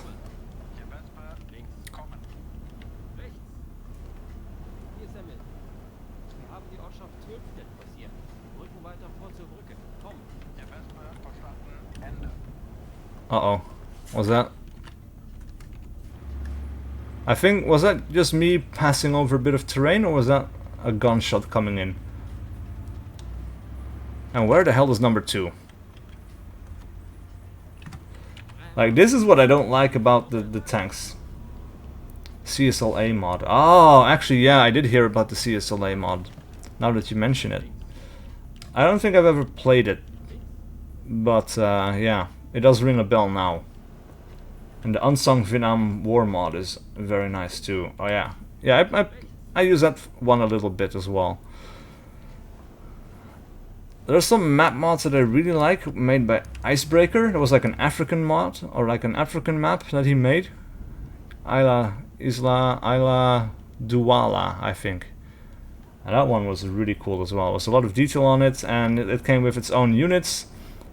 And something about the color of the uniforms, and just the whole setting, and the color of the map. Like, it was really well done, and it was a very cool map. I made some missions, some co-op missions for that as well, but again, they were very story-based, and people ignored the story, which frustrated me. So they really should have been single-player missions. But some of the things that I did in those co-op missions were very hard to do in a single-player mission, because it was easier to just tell players what to do, rather than have the AI do it for you. Because when I make a single-player mission, I try not to make the player the commander. I try to make the player just a follower who follows the orders of his commander, and that causes so many headaches. Right, so I think at this point we don't have any contacts close by. We should set our gun up to 800 meters again. Oh crap. No way. Uh-oh. Yeah. I could hear that shell coming in, and I did not see where that came from. Right, load the autosave, I guess. Oh, we're going to have to pass through this village again, aren't we? Yeah, crap.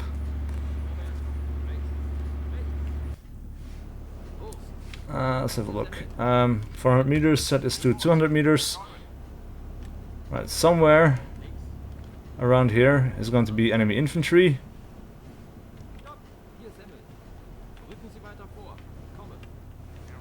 Oh, I'm going to get surprised by the infantry again, aren't I?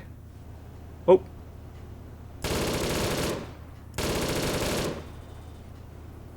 I think that guy's dead. There's a dead guy. That's not a dead guy.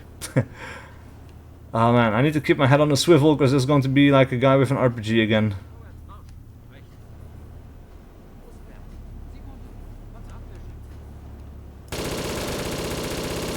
And there he is. And down he goes, I think.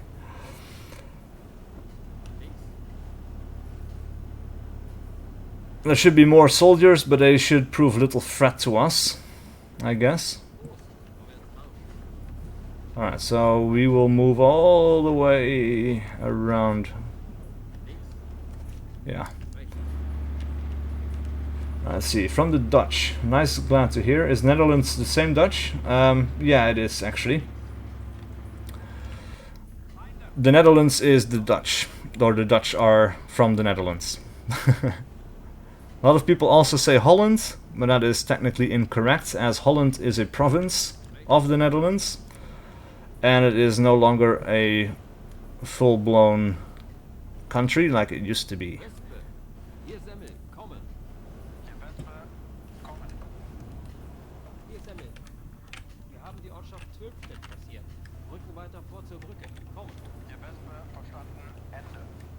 Alright, let me just throw in a quick save here.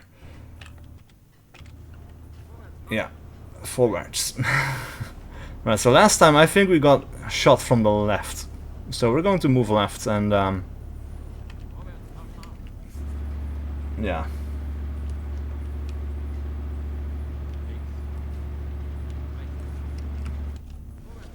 Oh man. These hills.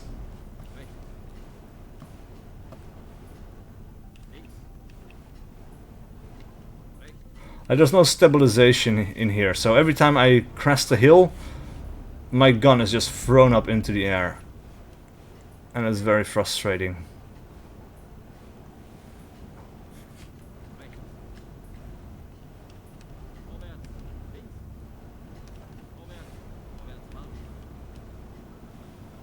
Still no contacts, which is very strange to say the least. Like, I don't even mind being a gunner in the tank so much, but I would prefer someone else to have, or to be in charge, and let me just take care of shooting or something. Like, point the targets at me, let me decide the range and take the shots, but That's about as far as I like to go with tanks, and I really prefer to be on the outside, but yeah. So the CSLA mod has a campaign. That is very interesting. Though it's been ages since I actually played ARMA 2. No. And to be honest, I don't really see a whole lot of reason to go back to ARMA 2 anymore. Now that we have ARMA 3, it has so many improvements compared to ARMA 2. That's, yeah.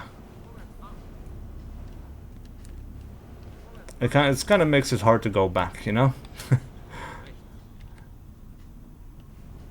And we have Ace for ARMA 3 now, and we have so many mods that made ARMA 2 really good. We've got all of those for ARMA 3, now we have all the gameplay improvements and the better graphics and all of that. So...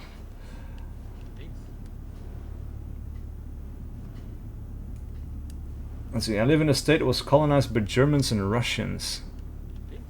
Really? In Brazil? I never heard of that. My history on the world is very rusty. I don't know everything, obviously. Alright, where the fuck are these tanks? Oh man, I really want some stabilization.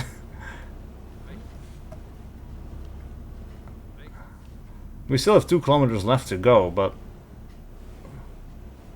there's nothing on the horizon, and my backup is way towards the rear, who for some reason cannot keep up. Maybe his tracks got shut out, I'm not sure.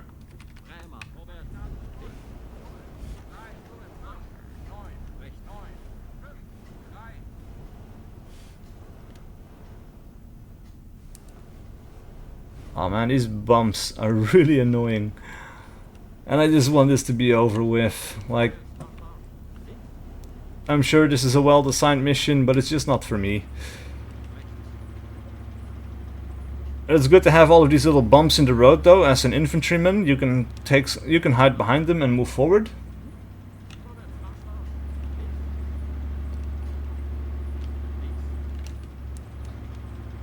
Where are these vehicles that shot me? I think I have a save game left. Yes, I do. Alright, meanwhile I'll check out the comments real quick. You know, in Persian we call it Holland as well. Yeah, I think there's some countries throughout the world that refer to the Netherlands as Holland still, and for them it should be correct, I guess.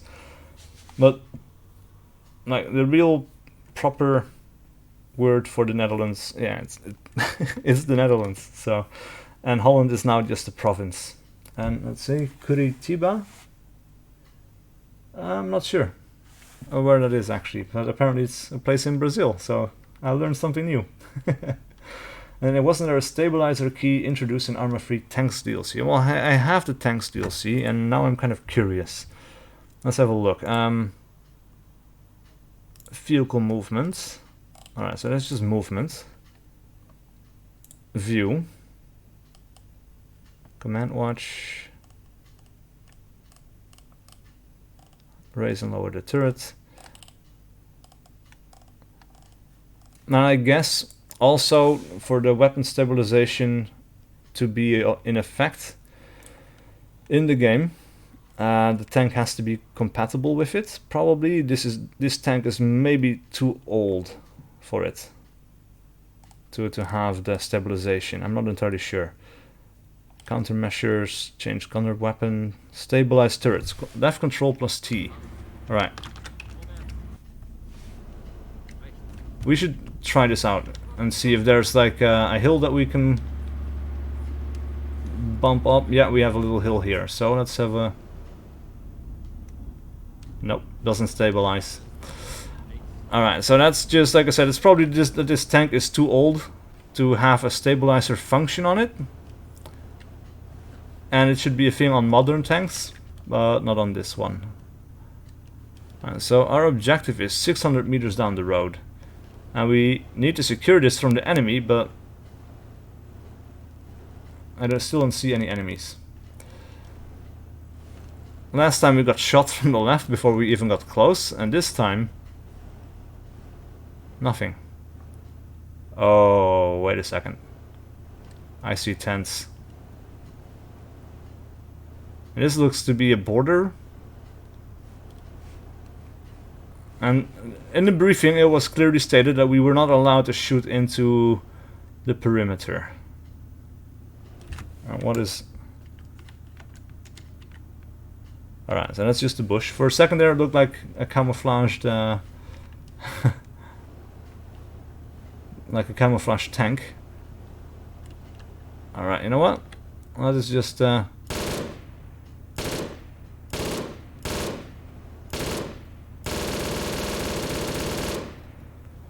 see if this gets any reaction. It doesn't seem like it, but yeah. And we're such a sitting duck right now. I just don't want to move too far ahead too quickly, because I will get overwhelmed.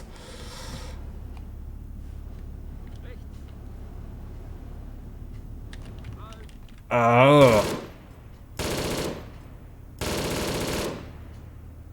that's too high. Oh, so close. Oh, yeah, oh, look at that tracer, almost hitting that. This is a very inaccurate weapon, by the way, but that seemed like a headshot.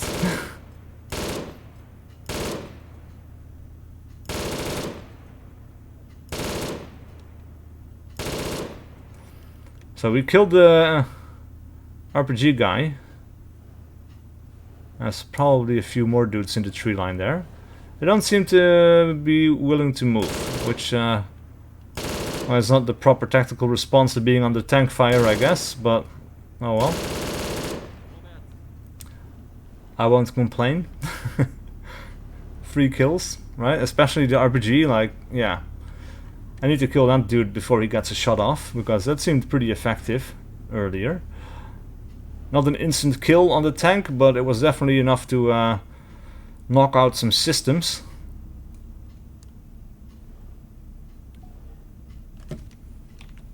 Yeah, let's call in the infantry.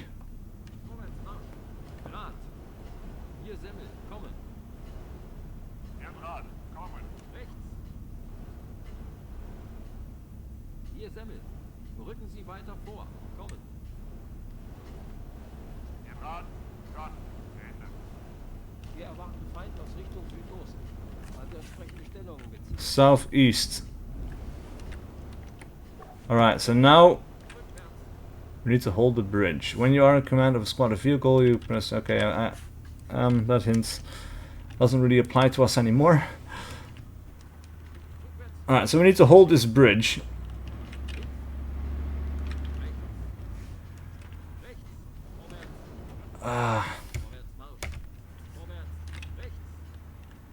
Come on, man.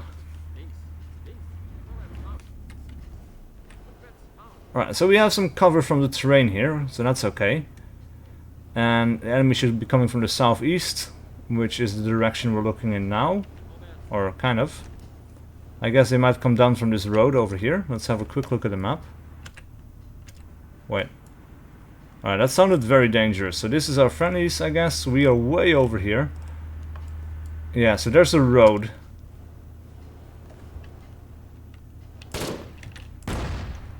Boom! Haha! Ranged at the appropriate location. These are scouting forces, I guess. Let's see, I use the T key on the UAVs and it stabilizes by locking on any target on the ground. Same must be for tanks. Maybe not this one as you said though. Yeah, maybe. I don't know, like I said, I never really played with the tanks, so I'm not entirely sure how that functions. Because it's never really something that I've been very interested in. I just want to blow them up. I do know it's a targeting key for the javelin as well though. So if you're using a javelin, the T key should lock onto, or like an AA gun, it locks onto air targets and stuff. So it's like it has multiple functions, I suppose. Alright, so... Oh crap, nope. Keep moving forward. This is terrible. What is... Oh yeah, I see. And we're completely turned around as well. Damn it, we're exposing our rear to the enemy here. No! No, this is bad. This is... no way. Oh, for fuck's sake.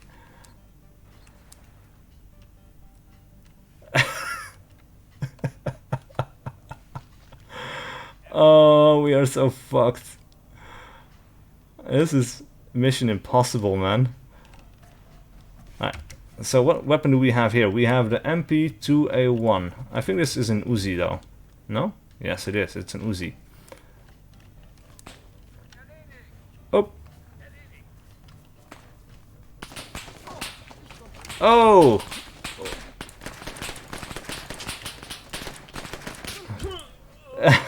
That was terrible. Really terrible. Let's see, this DLC really feels like Everon. Yeah, it kind of does, doesn't it? Luckily though, we came with an auto-save a little bit earlier. But those infantry guys were smart enough not to fire at our tank. Ah, right, we're still way back here. Right, okay, so they're moving out. Cool. For a moment there, it looked like they had not been called in yet. Marsch, marsch. Okay, let's just move on to the road here for a moment. But yeah, the kind of like there's like a few hills, but mostly flat terrain, and the way that's kind of broken up really makes it feel like Everon in the old Operation Flashpoint maps, which is something that's really cool. Now we have the body bags here. If you're wondering, that's part of a mod that I downloaded a few days ago, which basically puts some bodies in body bags to save the frame rate. Right, so that's what's going on here. At this point, being this close, they really should be switched back out to regular ragdolls, but apparently they are not. Now, I also noticed some sneaky infantry guys way to the back there. And of course, we cannot aim low enough. These guys are stealthy. Oh well, we'll deal with them later. They're not a threat. Look at that, I got too distracted by these dudes.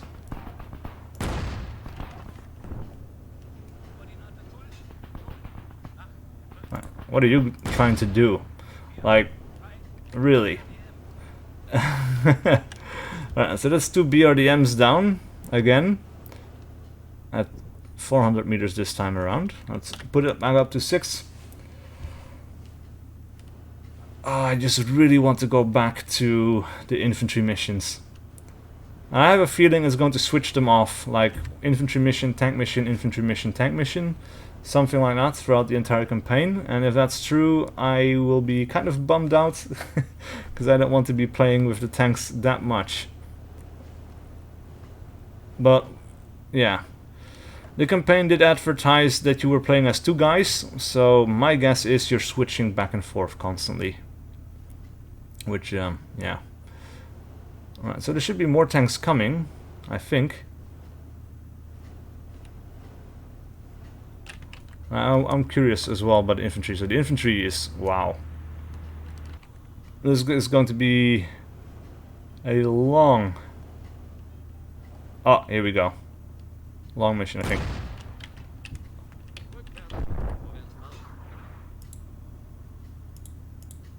Oh!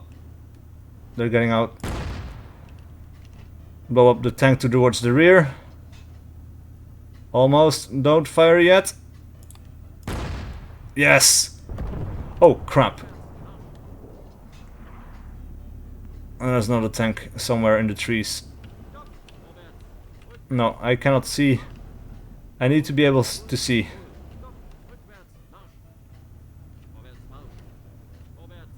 Right, so that tank is burning out. I really like that they don't always constantly blow up anymore. That is something that's really good. Let's see, scouts are still coming. Where are the main forces? Give them hell with that first generation of Leopard. Yeah, those definitely were the scouts then. So this is the main force. There's 1 main battle tank, 2 BMPs. I killed 2 BMPs, so there's a battle tank in the tree line there's some crap! Oh, wow. Wow. Alright, interesting. Let's see, what is the word you use for understand in your language? The word I use for I understand, ik begrijp het. Ik is me, begrijp is understand, het is like it. I understand it, basically.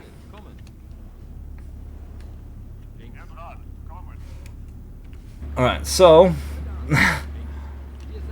we know there's infantry still in the ditch, and we probably have to kill them before it counts as us taking the bridge. So if we...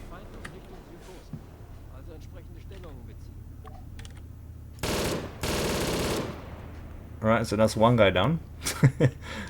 And that's pretty clear now, because he's not a body bag, right? So everyone that's still alive should not be in a body bag. There should be another guy here somewhere. Forward, march, march. I wonder who did the voiceovers for this.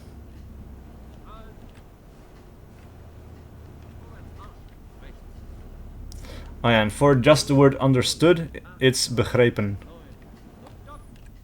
So ik begrijp het, I understand it, and understood, begrepen. Alright, so let's wait out the infantry, and we can speed up time a little bit, because this is going to take a little while. Alright, there we go. So if we're smart, we take out the rear one. That was a hit, but I think we just took out a wheel.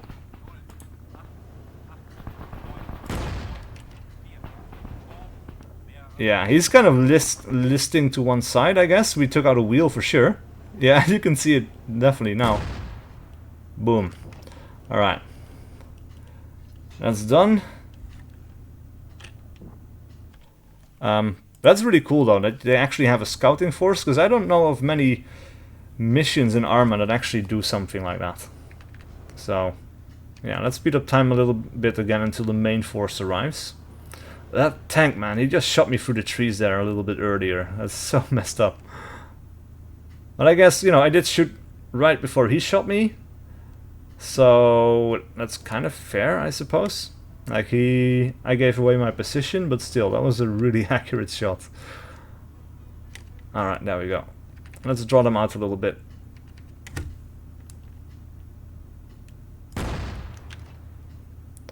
Oh! That is so bad. Alright, he's moving out.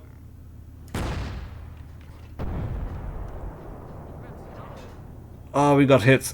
It's kind of hard to tell, because you don't really get a whole lot of feedback on that. Oh, man. I guess you should move more, but...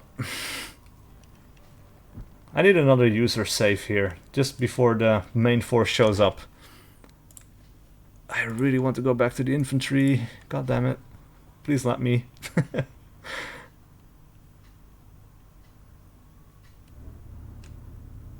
Alright, yeah, so we did take a user save. Alright, so speed up time, I guess. And also, maybe this is a good moment to back down into the trench again. Let them come in. Yeah, I should, actually. Actually, we should move up just a little bit, maybe. So I don't want to hit the bridge. But yeah, I'm just worried like that the closer they come in, the more accurate they're going to be. But like proper tactics is taking out the rear vehicle first, I guess, so that the rest cannot get out. Or has a lot more trouble backing out anyway. But let's be real here, the enemy AI in ARMA has never been that good. Alright, so he's off to the side. That's a BMP. Alright, so this time around, we're going to let them come in a little bit. Oh, he's getting super close though. This is kind of... Where's that other vehicle though? This is kind of nerve-wracking.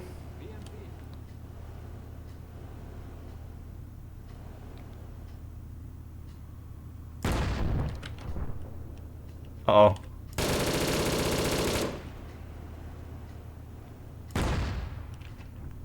Oh, we can shoot through the fence. That's good news.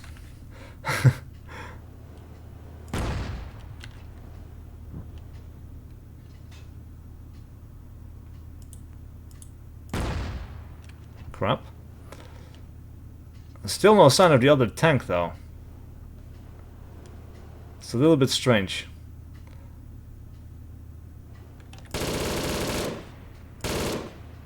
I don't believe those BMPs killed you with one shot. No, I don't... Well, I don't know if they have like an AT grenade that they can fire off, because I don't think their main gun would do it. But I think that their... if they had like an AT rocket thing, that they could do it with that.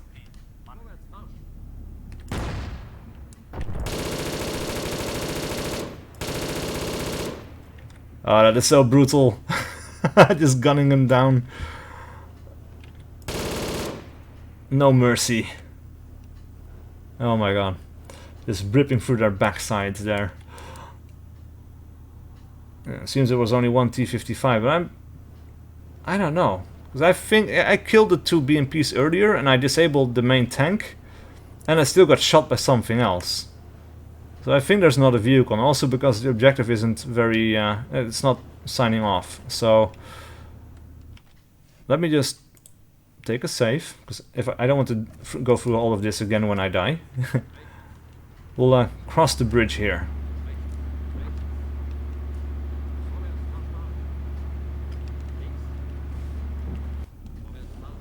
Alright. And I have a nasty habit of actually aiming down. Does this tank actually look that damaged?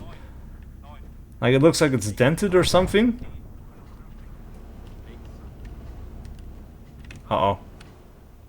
Oh, I think yeah, we got definitely got shot. There's another tank there, for sure. Aye, god damn it! Yeah, there's definitely another tank back there. All right. Luckily for us,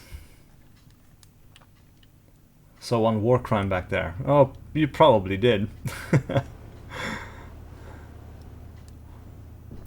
These guys were helpless, but they were also not surrendering. That's my excuse. I was scared, man. I didn't know. I didn't know what they were doing. So is that something is moving back there, right? No! Jesus. It was a little bit to the right of it. That's so fucked up. Oh man. I'm actually laughing right now. I have like a big smile on my face because that is all kinds of fucked up. Alright, so it should be around here somewhere, right?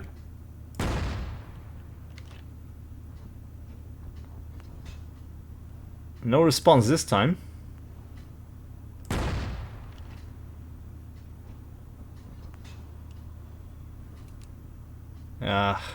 Hold on, alright. Blitzkrieg time. Actually, we should be in third person for this, because I don't want to drive off the bridge. That would be very awkward. Alright, and now though.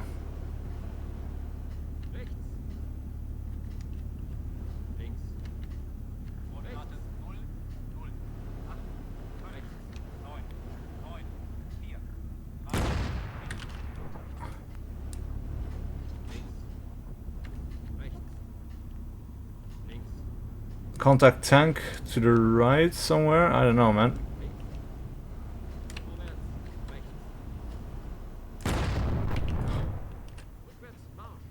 Ah, crap! Why?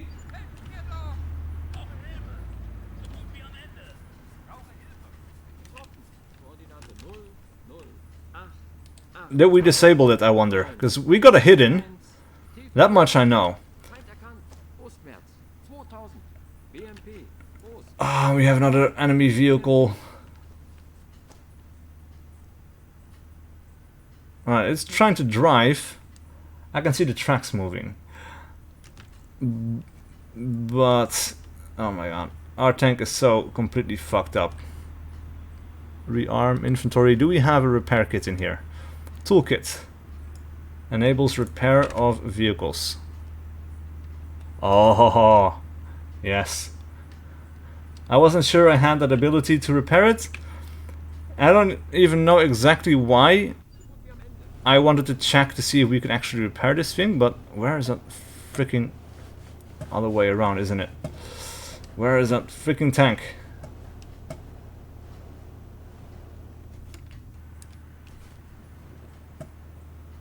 Oh yeah, it's right up there.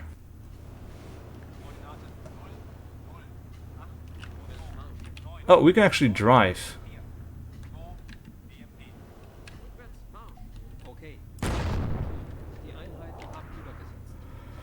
The units cross safely. Oh, man. We just had to hold out for a little bit longer. Oh, God. Alright, so it seems there's no cutscenes in between. And it's interesting because we did start with a cutscene at the very beginning of the campaign. And now it just kind of switches between everything. Yeah, let's have a look. It's 11:15. I need to be in bed in 45 minutes, but we're going to keep going. Let's start the briefing. Feindlage. Feindliche Brückenköpfe bei Querenhorst und Bardorf wurden zerschlagen. Feindliche Kräfte sind auf Höhe Grasleben und Dören ausgewichen. Eigene Lage. 1. Kompanie südlich Querenhorst in Stellung. 2. Kompanie in Stellung nördlich Querenhorst. 3. Kompanie in Stellung im Lappwald südlich Querenhorst. 4. Kompanie in Stellung südlich des Lappwald. Auftrag. Erreichen Sie Sammelpunkt mit 4. Kompanie westlich Grasleben auf Höhe B244, um weiter auf Grasleben anzugreifen. Durchführung. 2. Kompanie sichert nördliche Flanke des Bataillons. 3. Kompanie und 4. Kompanie sammeln westlich von Grasleben. Ausführung. Alright. Appendix A. Let's have a look. Oh, because we had these before as well, but I didn't look at them. So let's have a look. The Be Alert and the GDR border from the Federal Border Police. The East German border has proven to be has proven to be a hazardous area for visitors who do not pay strict attention to the location of the actual border demarcation line. This frequently occurs because of the mistaken assumption that the area between the border demarcation line and the border fortifications is a no man's land. However, there is no man's land along the GDR border. Therefore, the Federal Border Police is obligated to issue the following warnings. Border fortifications, especially the metal grid fences, do not represent an actual border demarcation line. Rather, these GDR border fortifications are located on... Okay, yeah. This is kind of cool, though. I wonder, there should be a place on the map, though, that looks like this, right? That would be very cool to see. Anyway, we're going to play this mission. We're going to stop talking. Yes! Infantry. Here we go. Finally. Nicht so herumtrödeln. Die anderen warten schon an der Hauptstraße auf uns. Yeah, I like these forests. They're pretty barren. Like, there's not a whole lot of like shrubbery or things like that. There could be a bit more of it, if you ask me. But it's a cool place to fight in, and it does remind me of Operation Flashpoint Cold War Crisis, where the forests were also extremely barren. You had a few shrubs that you could hide in, but mostly it was just trees and a lot of very steep hills, actually. Oh.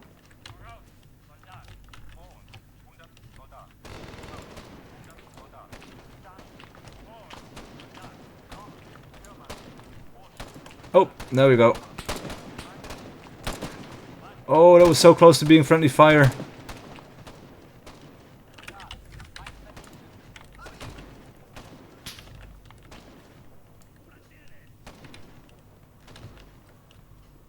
Finally, this is the gameplay I love. Moving from cover to cover, exchanging shots, being a very soft target. Well, it's definitely 2 kills that I made already. Somebody got wounded.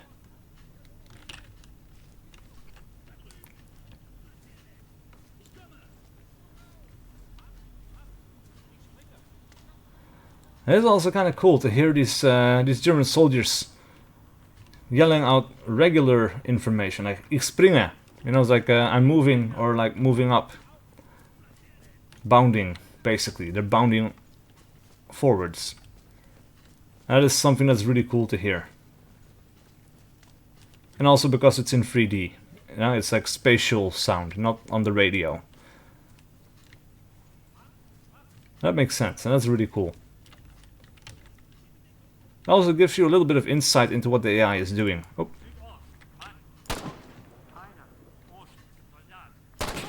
Oh! Crap. I got a hit in on someone, but...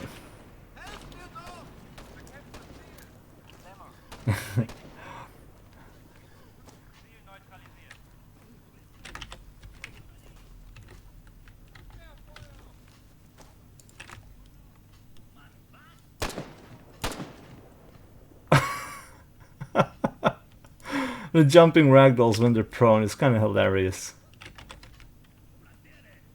Patch yourself up? No. I need a medic. Help me, dog! God damn it! Just help me. I need a medic. Patching myself clearly doesn't work well enough.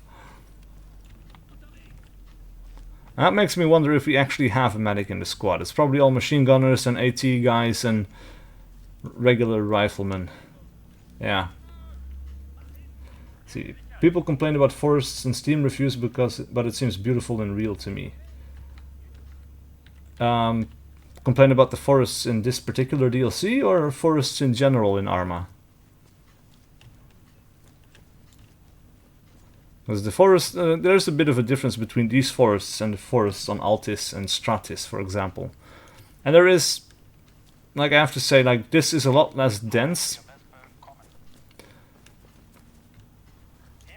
in terms of grass and shrubbery and things like that, so there's something to be said for that, but yeah. It's also not entirely unrealistic. Alright, so this one. Okay, so this particular DLC.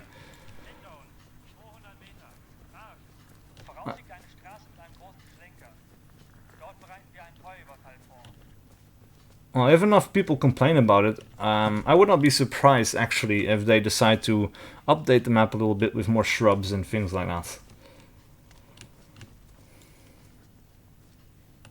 And yeah, it is kind of true. There's no bushes. Like this definitely could do with some bushes here and there and some more details as well. It's kind of true. Like I don't mind it because some of the northern forests, they are kind of like this, but they're not this barren. You know, it could be better than this, for sure. I don't particularly mind. Like it doesn't make me angry, but it could be better, I think. So we're here. Everyone spread out along this berm. Take the western edge. Oh.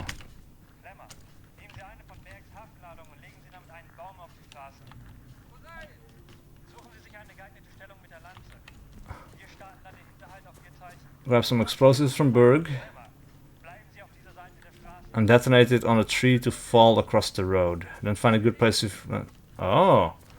That's interesting. Okay. Open infantry backpack.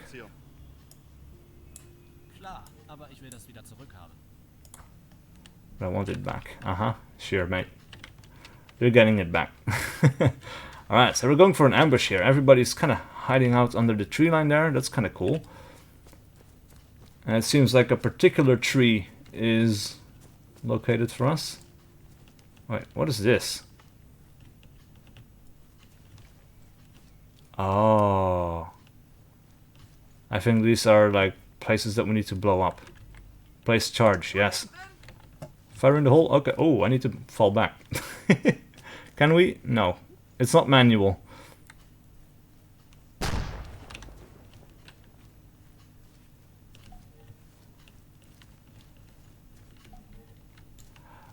Oh, that is cool. I like that. Alright, let's get our rocket launcher ready. And I think... no, we cannot actually fire it from a prone position. Alright, that's good to know. Right, I'm going to fall back here for a moment. Alright, so let's have a look at how this aims, right? Alright, so that's pretty good. We have very close distance, 100 meters, 200 meters, 300, 400 meters. So we can manually aim this pretty well. We cannot we cannot adjust the range up and down with like we can do with the regular iron sights. So we'll just have to use those markers on the actual thing. It's good to know though, because this looks like it's set to 200 meters, but if you actually aim down, you can hit things at 50 meters or whatever. So, yeah. Oh. They're not waiting for me.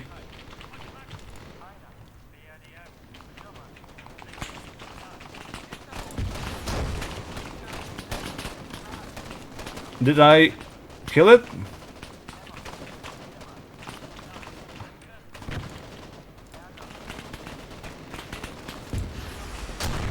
No, I did. Alright.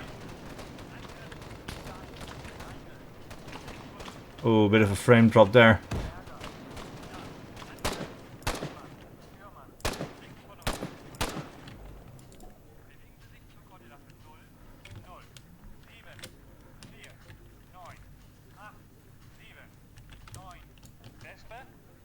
Wow.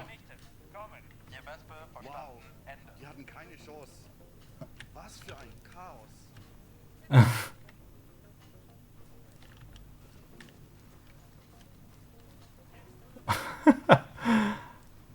Now, I have a feeling, and I'm pretty sure about this, is that our guys are, or at least some of our guys are invulnerable. Because I don't think in any regular kind of scenario that this would have turned out this well for us in this particular engagement. I don't think we lost a single guy. And it was a pretty good ambush, I guess, but no, I I smell something fishy going on. Uh-oh. That's an interesting choice of path. It is really cool though that you have to blow up the street to make room. Or like to create, not make room, but block room for the thing to move. Alright, but this is unfortunate. Can we... No, we cannot push him. Crap. What if we speed up time a little bit?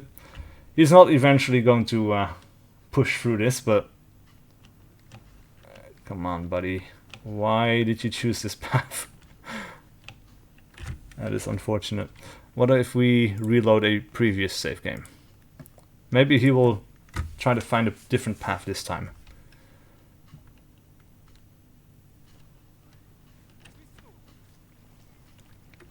Right, because luckily for us there was a save game right after the ambush. So that is just...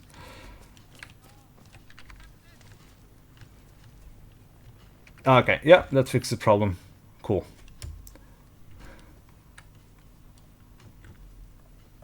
Right, so we're completely out of rockets now though, so I really hope we don't have to use anything else anymore.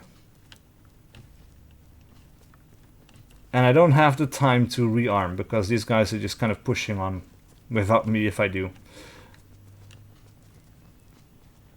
But I think we're linking up with someone, maybe I'll get another chance for it later on. I probably will.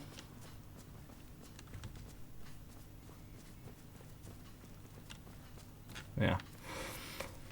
Now I like, when I'm in combat, I like to move in this third person mode, because it looks cool. These guys are animated really well, like all of the soldiers in ARMA 3, I think, are pretty well animated when they move and walk. And but when the actual firefights start, I dislike using it. It feels like cheating.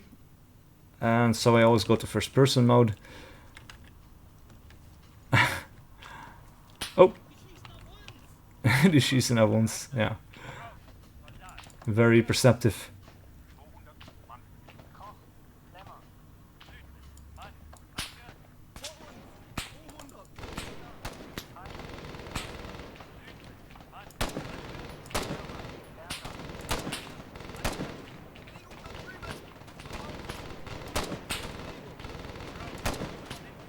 Oh, come on.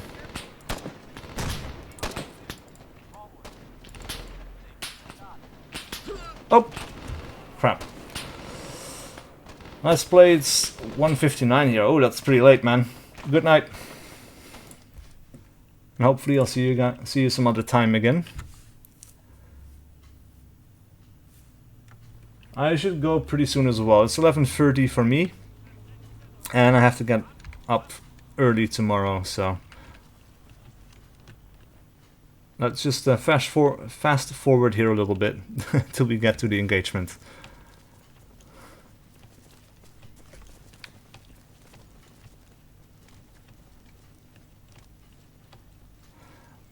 One thing I don't really like though, oh, there we go, is that the squad leader is very fast. I should, oh, contacts to the left as well. Oh, that's a bit messy, isn't it? Contacts to the right, contacts to the left. Alright.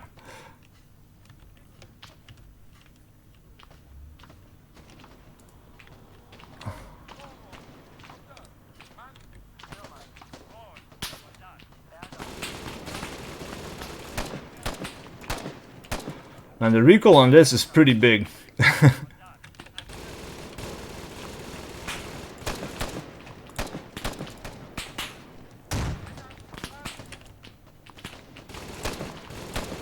Alright, he's down. Alright, there are some dips in the terrain though, which is good for us. We can take some cover here. Not a lot of bushes, like you said, but it's enough to get cover. We have the trees. Oh yeah, see? See? These guys are cheating. I'm pretty sure they playtested this mission a lot, and probably I kept getting bum raped every time. So now some of these or all of these guys are pretty much immortal. Except for us. I had a feeling about that, but that was definitely confirmation. Finally some soldier gameplay. Yeah, tell me about it, man. If I could play the campaign without playing the tank missions, I really would, because I hate tanks. I prefer to play as the infantry guys all the time. Unfortunately, of course, the other missions are gated behind me finishing the one that comes before, so I have to play the tank missions, but infantry is where it's at for me in ARMA, for sure. Oh man, I'm down to 4 rounds. I might as well just empty this clip, because I don't want to keep it, and it's going to be terrible if we... oh.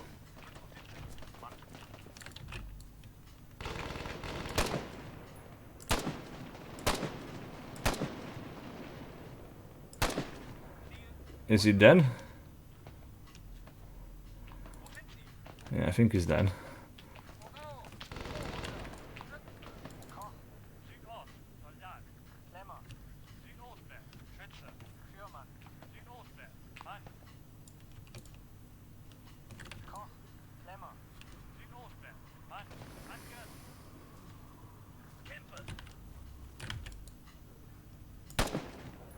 Oh, that was a hit. He's not dead.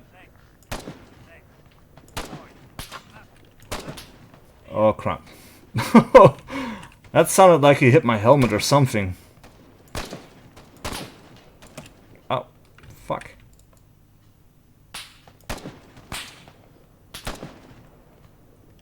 Nice. Alright, he's down.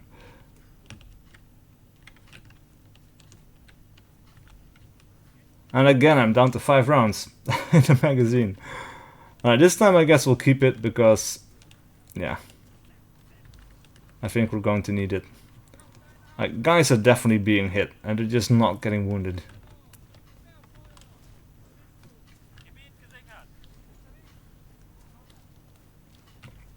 It makes sense because otherwise this mission probably would be pretty unbeatable. Like the ambush earlier on. That would be one part where your friendly squad would probably just get decimated, and you would move on with like 2 or 3 guys, and then you have all of these other whole squads in the forest to deal with, and it makes it pretty much impossible, because you'll end up being all alone as a player. So I get why the designers decided to do this, really. I don't particularly love it, especially seeing it happen right before my eyes, but I understand it, because I've done the same when I made missions in the past. But usually not for all the guys though. Like usually I'll do it for some people, not for everyone. Usually like the squad leader or something like that. I'll keep the squad leader invulnerable so he can still, you know, talk on the radio, things like that. Because that just makes sense, right? Because otherwise you have to make radio commands for every possibility. Like if this guy dies, if that guy dies. Hier Hammer, verstanden. Bewegen uns dorthin. Ende. Yeah, that's just like a rabbit hole you don't really want to jump into, because that is just like a pain in the ass. So I understand why you would make some people immortal. This is a bit much maybe though.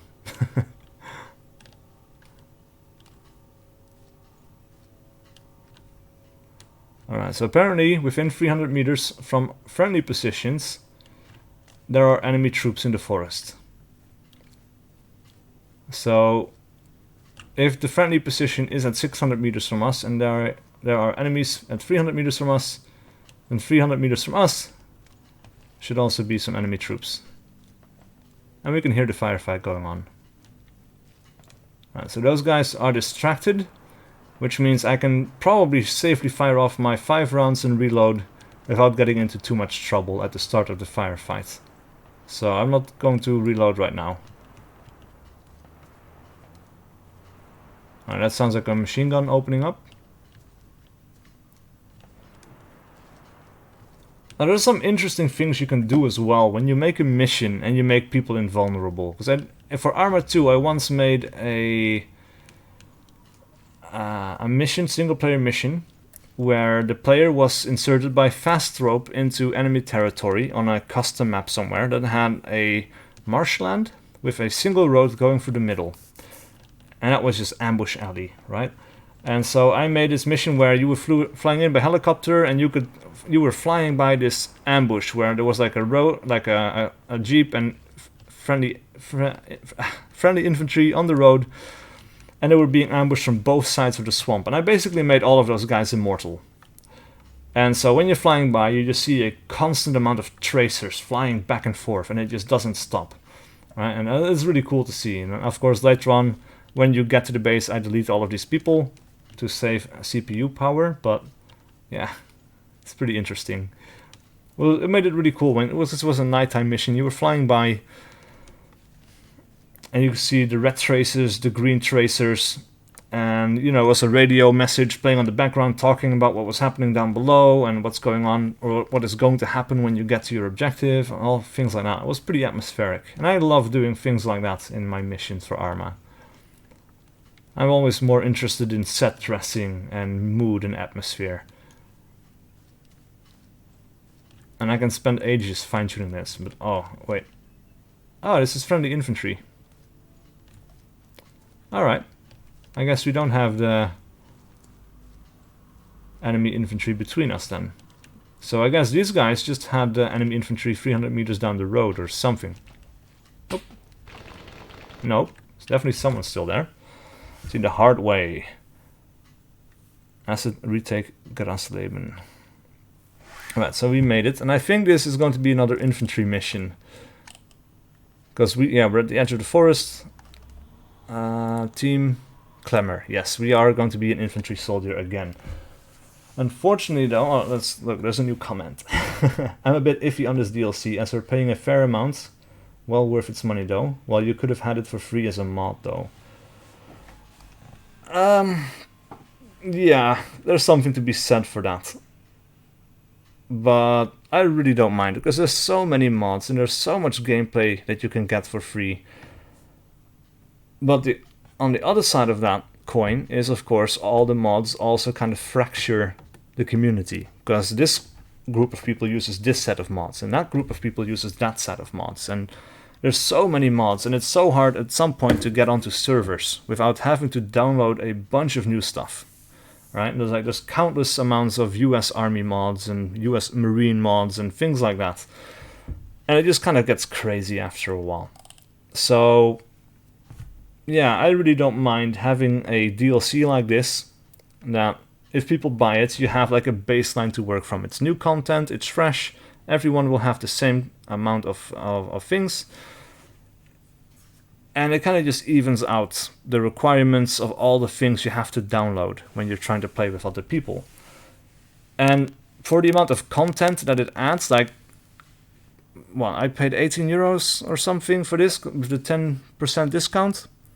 There are 2 new maps. Well, 1 new map in summer and winter, but that kind of counts as 2 new maps to me. And it's a huge map. It's bigger even than the official map, Altis, by a fair amount. Like, it's like 150 square kilometers bigger on top of Altis. So Altis, we were talking about that earlier. Altis was 270 and this one was 420 something square kilometers. It's a huge play space. And you've got winter troops, summer troops, you've got the Danish troops, you've got a 10 mission long single player campaign, and that is something that is a really real selling point for me. 17 multiplayer missions, and for 18 bucks, man, that's a lot of content. I really don't mind it. And it supports some community developers as well, like the people that made this. It was just fans, right? 2 guys working in their spare time to make this, and the quality is high. Like, the tanks all look really good, the interiors, the missions are pretty well designed, there's voice acting, a bunch of things that you don't generally get from single player mods or mods in general. So yeah, I like the direction they're going with this. I really do.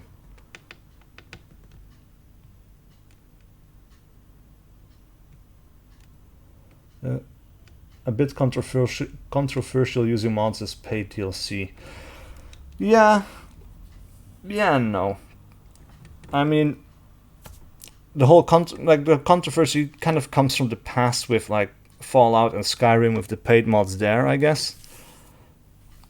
And of course, these guys did start as mod developers. They're not an official development house or anything, but they are backed by Bohemia Interactive, and they did Q&A on this, and they did provide support and to polish it up to a proper level though. So it's not like mod level quality, you know, it's not like a half broken mod that we have to pay money for to play it.